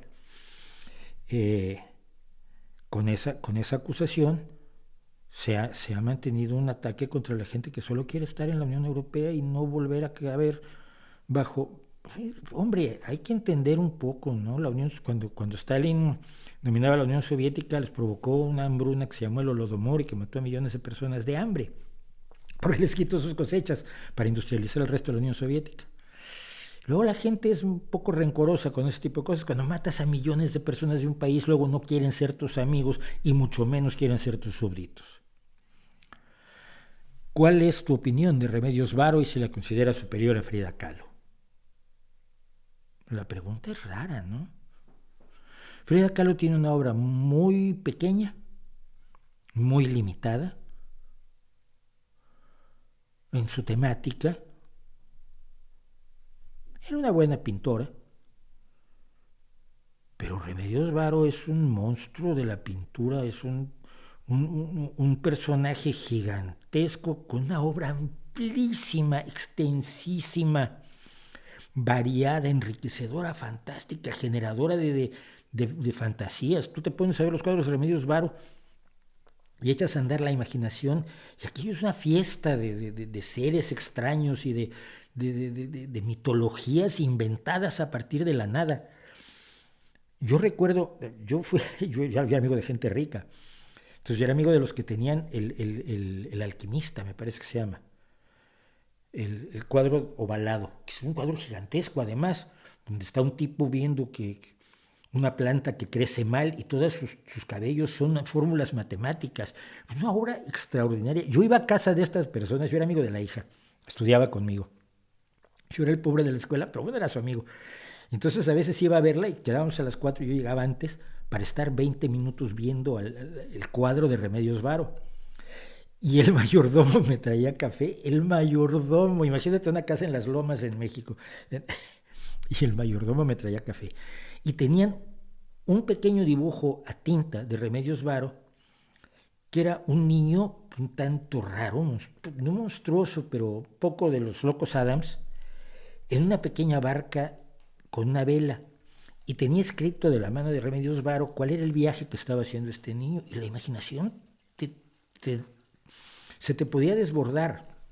Remedios Varo es una maravilla, pero no te digo Remedios Varo, hay 10 pintoras en México que son superiores a Frida Kahlo, desde Dawi Olin hasta María Izquierdo, un montón. Frida Kahlo es un mito. Yo creo que es una gran pintora, pero creo que se le ha mitificado de una manera absolutamente innecesaria, injusta para ella misma, ¿no? Porque la convierten en lo que no es. Cuando la convirtieron en un icono feminista, gente que yo conozco, feministas que yo conozco, me dijeron, ¿what? Si era una mujer que estaba totalmente entregada a su marido la engañaba, le ponía los cuernos cada vez que podía. Era una mujer servil, era una mujer que era todo lo contrario a lo que se espera de una mujer que defiende su dignidad ante todo, ¿no? Remedios Varo, Frida Kahlo la entregó con Diego Rivera. Está la anécdota de alguna mujer revolucionaria, amiga de Frida Kahlo, que ante las infidelidades de Diego Rivera un día decidieron matarlo. Y esta mujer se puso atrás de la puerta de la casa de Coyoacán con una piedra con la que le iba a dar a Diego Rivera cuando entrara. Y en el último momento Frida le dijo, no, es que no, si lo matas no puedo vivir sin él. Vale, era un amor, ustedes quieren, muy bonito, muy intenso, muy apasionado, pero no es un icono del feminismo. Y convertirle en ello es un flaco favor a su vida, a su historia, incluso a su obra pictórica. A mí me gusta secas Remedios Varo, Frida Kahlo tiene un par de cosas que me interesan, pero a Remedios Varo yo la iba a ver al Museo de Arte Moderno cada vez que podía, aparte de ir a casa de la familia Davidoff a ver aquel cuadro maravilloso y aquel pequeño dibujo. Pero iba yo a visitar a Remedios Varo y a Luis Nishizawa y a algunos pintores así al Museo de Arte Moderno en México. No hay comparación, no hay pelea allí, ¿no? Es como preguntar si yo juego fútbol así mejor que Messi o un poco peor. Pues obviamente mejor. No, creo que es clarísimo, ¿no? Además siempre he sido varista, incluso ante Leonora Carrington, que es otra gran pintora, pero cuando había guerras carringtonistas contra varistas, yo siempre fui varista. ¿Cree que la abstención es una buena forma de luchar contra estos políticos españoles? No. La abstención siempre beneficia a la derecha. Siempre beneficia a la derecha. No quiero votar a ninguno, ya, pero tienes que votar a alguno. Vota al menos peor. En política no se busca muchas veces al mejor, solamente al menos malo. ¿Cuál es el que menos te molestaría que gobernara?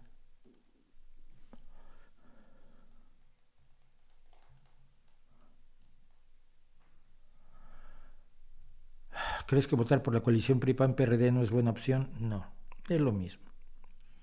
Ahí tengo otro problema. No sé por quién votar. La vez pasada no voté en México, siendo contrario al abstencionismo en esto, en la mayoría de los casos. Hay casos en los que en España ciertamente no. Gracias a Luis Arenas por el superchat. Gracias por tu labor. Larga vida al canal. Pues apóyennos así. ¿Un académico de la RAE no tiene una letra? Sí, tienen letra A mayúscula, A minúscula, B mayúscula, B minúscula, y así. Por eso son 46, pues son 23 letras del alfabeto, creo, sí. 23 letras del alfabeto en mayúsculas y minúsculas. Y tienen sus sillas, entonces tienen sus sillas en su lugar donde se reúnen, te digo, 30 días al año, y tienen ahí una cosa gigantesca.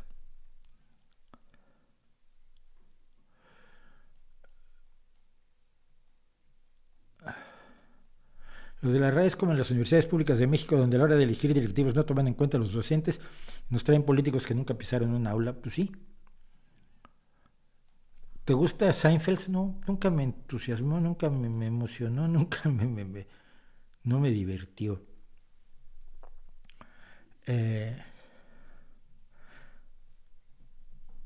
Los estadounidenses que murieron en la frontera venían a realizar una cirugía estética por los altísimos costos en los Estados Unidos. Mira, te voy a contar esta otra.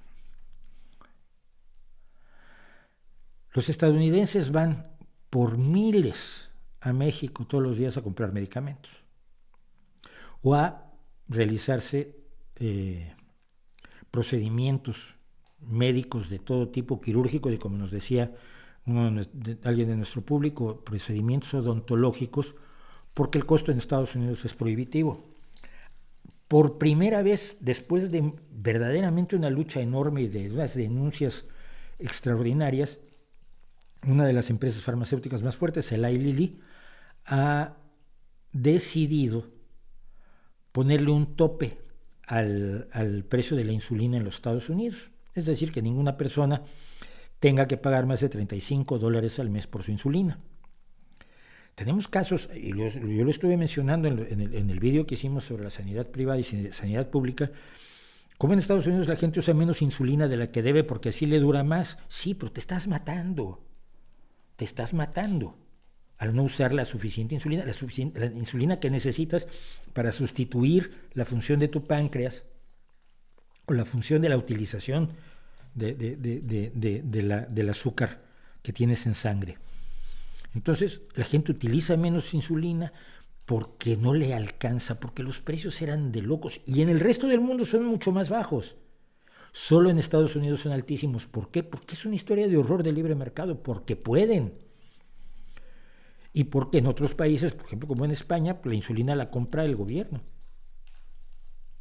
¿Cuánto me va a costar la insulina? Pues tanto el vial tantas unidades, muy caro, no te lo compro. Bueno, te lo pongo más barato, pero ¿cuánto me vas a comprar? Todo el que necesita España, todo el que necesitan por lo menos los hospitales y las clínicas españolas. Las farmacias siguen siendo privadas, pero el negocio, como en Estados Unidos, no lo hay en el resto del mundo. Entonces, todos los días cruzan la frontera y hay farmacias especializadas en las ciudades fronterizas de México que se dedican a atender estadounidenses que vienen con aquellas recetas que no podrían permitirse o que simplemente les resultan demasiado onerosas en los Estados Unidos. Y para hacerse tratamientos, y hay clínicas y hay hospitales especializados privados en varias ciudades mexicanas que se dedican específicamente a atender a pacientes estadounidenses que vienen porque de otra manera... Había una historia en España de cómo venían estadounidenses con problemas cardíacos a correr y a jugar al tenis para que les diera el infarto y fueran atendidos por la sanidad pública española, porque si les daba el infarto en Estados Unidos no se lo podían permitir. No sé si es cierto, pero es viable. Y es una de las tantas formas que demuestran lo aterrador que es el no tener una regulación razonable para que la salud no sea una mercancía. Decía Nay Vivan, y hoy he hablado mucho de Nay Vivan, no se puede llamar civilizada una sociedad que deja que una persona muera por falta de recursos para atender su salud. La salud es uno de los espacios donde la función del Estado tiene que estar. En otras cosas, en zapatos, pues que no. Ese sueño comunista de que todo el Estado decida cuántas tazas de estas hay que hacer y cómo las repartimos es una estupidez. Pero también es una estupidez que aquellos asuntos que son socialmente relevantes sean dejados librados a las fuerzas del mercado, y en Estados Unidos se ha visto el horror que es eso. Así que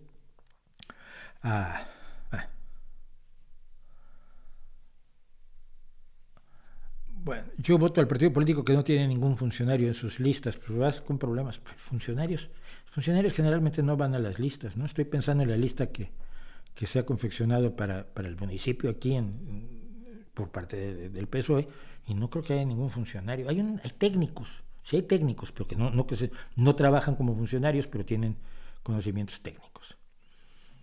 Jonathan Ramos no lo conozco. Bueno, vamos a terminar con algo que me regañan mucho por hacerlo. Hay gente que me riñe porque soy muy malvado, porque les cuento lo que hace. Les cuento lo que hace Totele Rosa.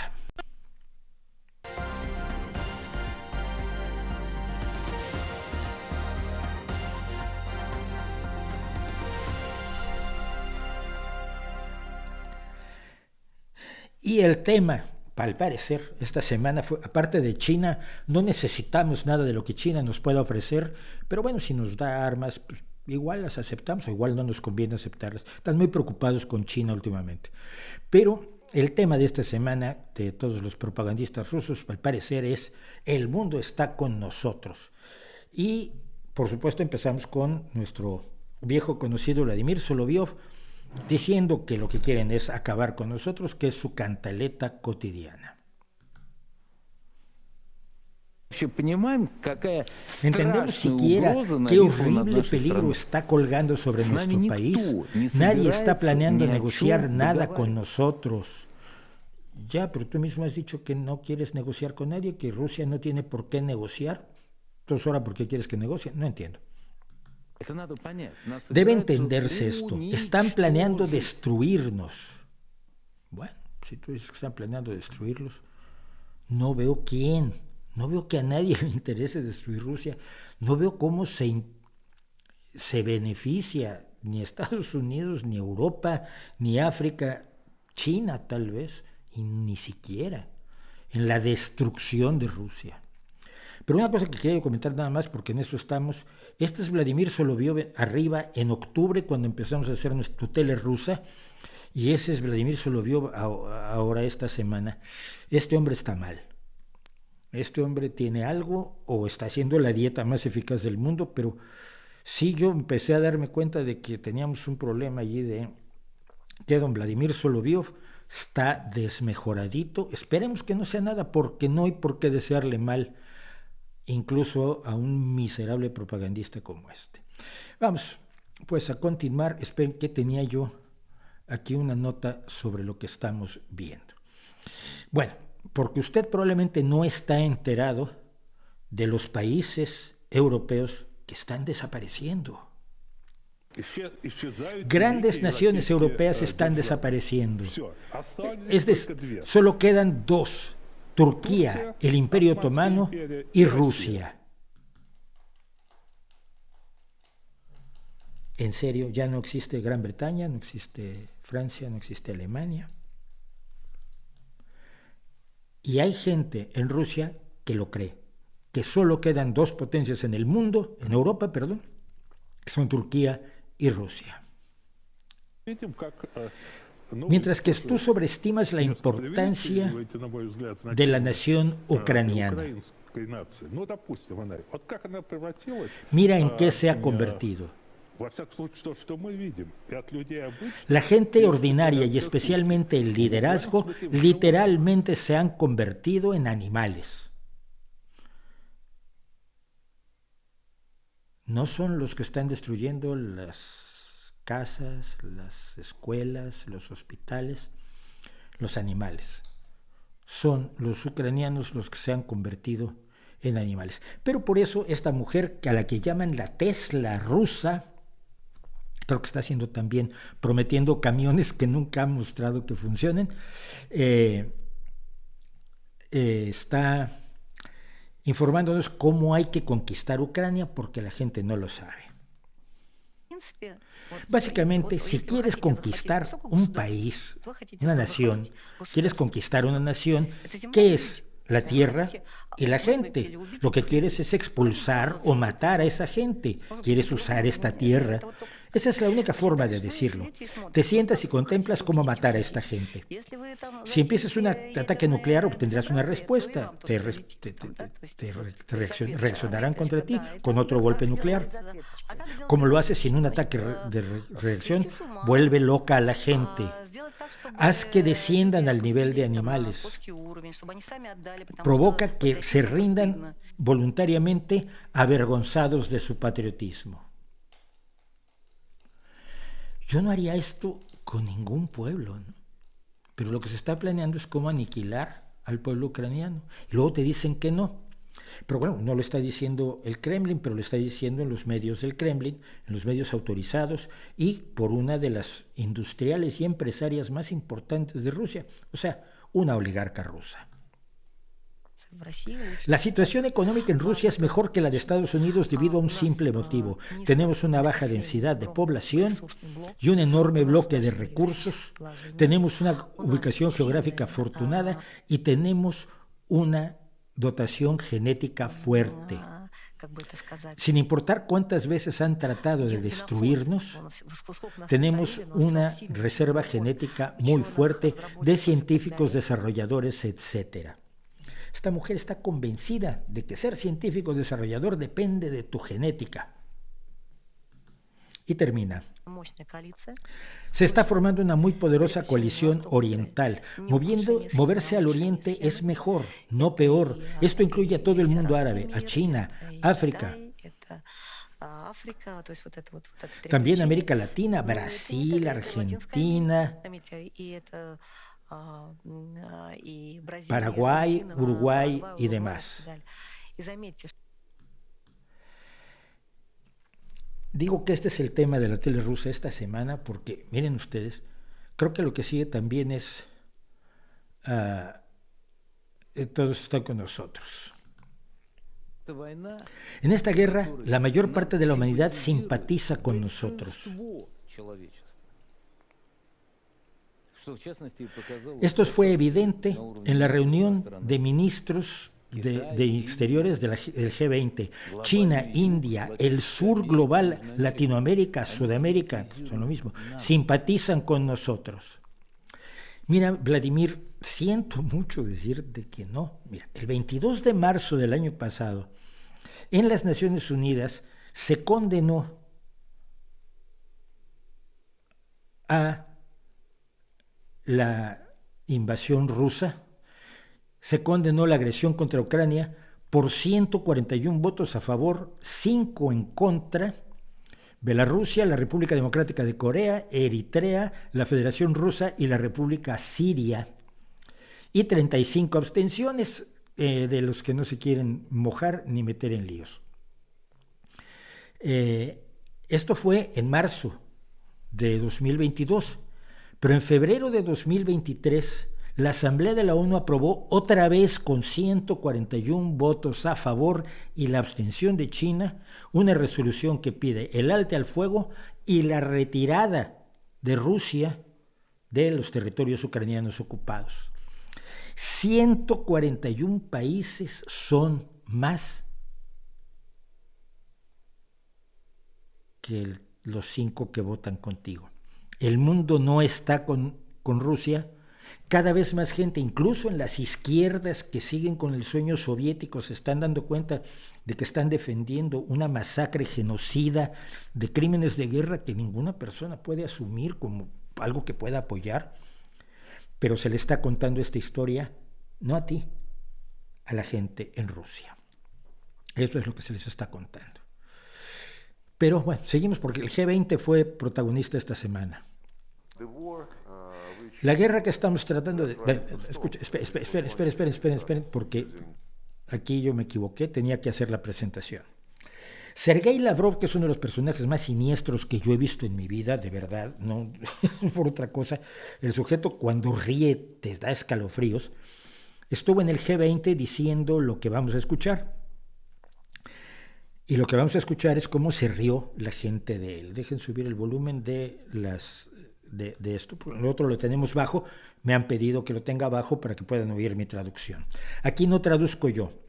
Aquí el que habla es Sergei Lavrov, que es el ministro de Exteriores de Rusia ante el G20. El G20 es el grupo de las 20 naciones más poderosas económicamente y militarmente del planeta. The war which we are trying to stop and which was launched against us using Ukrainian people, of course it influenced the policy of Russia. Sí, se le descacharraron de la risa en sus narices. Por supuesto, él no da señales de reaccionar, es parte de su trabajo. Pero la gente se rió. La gente, esos que están con Rusia, se rieron de que tuviera la infinita desvergüenza de decir que esta guerra fue lanzada contra nosotros utilizando al pueblo ucraniano. Hombre, no, el 24 de febrero ustedes invadieron Ucrania, de verdad, que no fue hace tanto tiempo como para que se nos hubiera olvidado. Pero lo interesante aquí es cómo la televisión rusa oculta esas risas. Войну, которую мы пытаемся предотвратить, которую развязали против нас с использованием украинского народа, конечно, все это влияет на политику России в сфере энергетики. Если кратко сказать о том, что изменилось. Y todo el mundo en Rusia se dedica a fingir que la gente que asistía a la reunión del G20 no se rió en las barbas de Sergei Lavrov por esto. Y además, una cuestión más que solo va usted a conocer en la televisión rusa.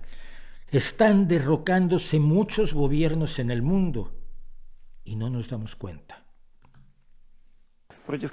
Se está llevando a cabo una guerra fría en contra de los chinos. Los regímenes que apoyan las relaciones leales con China están siendo derrocados por todo el mundo. Pues no. De hecho, el año pasado no recuerdo ningún régimen que haya sido derrocado. Las mujeres iraníes están tratando de derrocar al régimen de Irán, cosa que no le gustará a Rusia y a China porque es aliado de Rusia y de China. Y yo les deseo a las mujeres iraníes que se liberen finalmente de esta barbarie y están siendo asesinadas. Pero bueno, usted no lo sabía, pero están derrocando muchos. Y también Alemania entró en la Primera y en la Segunda Guerra Mundial por culpa de Estados Unidos. Esto es algo que no se lo van a decir los libros de historia. Para estos rabiosos rusófobos, Polonia, los estados bálticos, acompañados por la República Checa y Eslovaquia, necesitan un líder unificado. No se puede excluir la posibilidad de que Washington esté empujando a Alemania para que asuma esta posición de liderazgo, porque el Reino Unido está muy lejos y ellos generalmente están más especializados en operaciones especiales. Francia no quiere aceptar esta responsabilidad. Y los alemanes, estos Hans simplones, pueden terminar en el gancho anglosajón por tercera vez. Y luego continuó explicando cómo Alemania entró en la Primera Guerra Mundial por culpa de Estados Unidos y luego emprendió la Segunda Guerra Mundial por culpa de Estados Unidos. Cosas veredes. Y terminamos con algo que por supuesto hace que estos Hanses simplones sean muy peligrosos. ¿Usted cree que Rusia quiere quedarse con parte de Ucrania? No, hombre, es Alemania. Y ahora Scholz está tratando de hacer un trato con Biden para dejarle que se quede con la parte de Ucrania que quede después de la operación militar especial.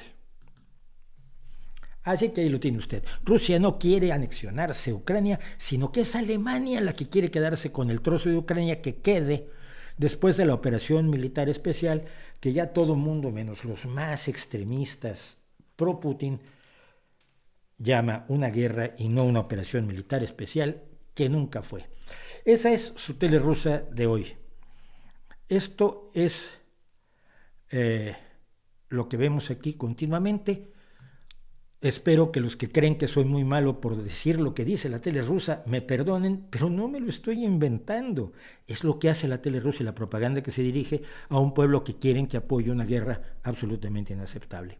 Por lo demás, les recuerdo salvar la nuclearchange.org. Vamos a salvar las nucleares españolas para poder luchar contra el cambio climático con una fuente de energía que necesitamos y que no tiene los defectos que le atribuye la propaganda de los antiprogreso y los neoprimitivistas.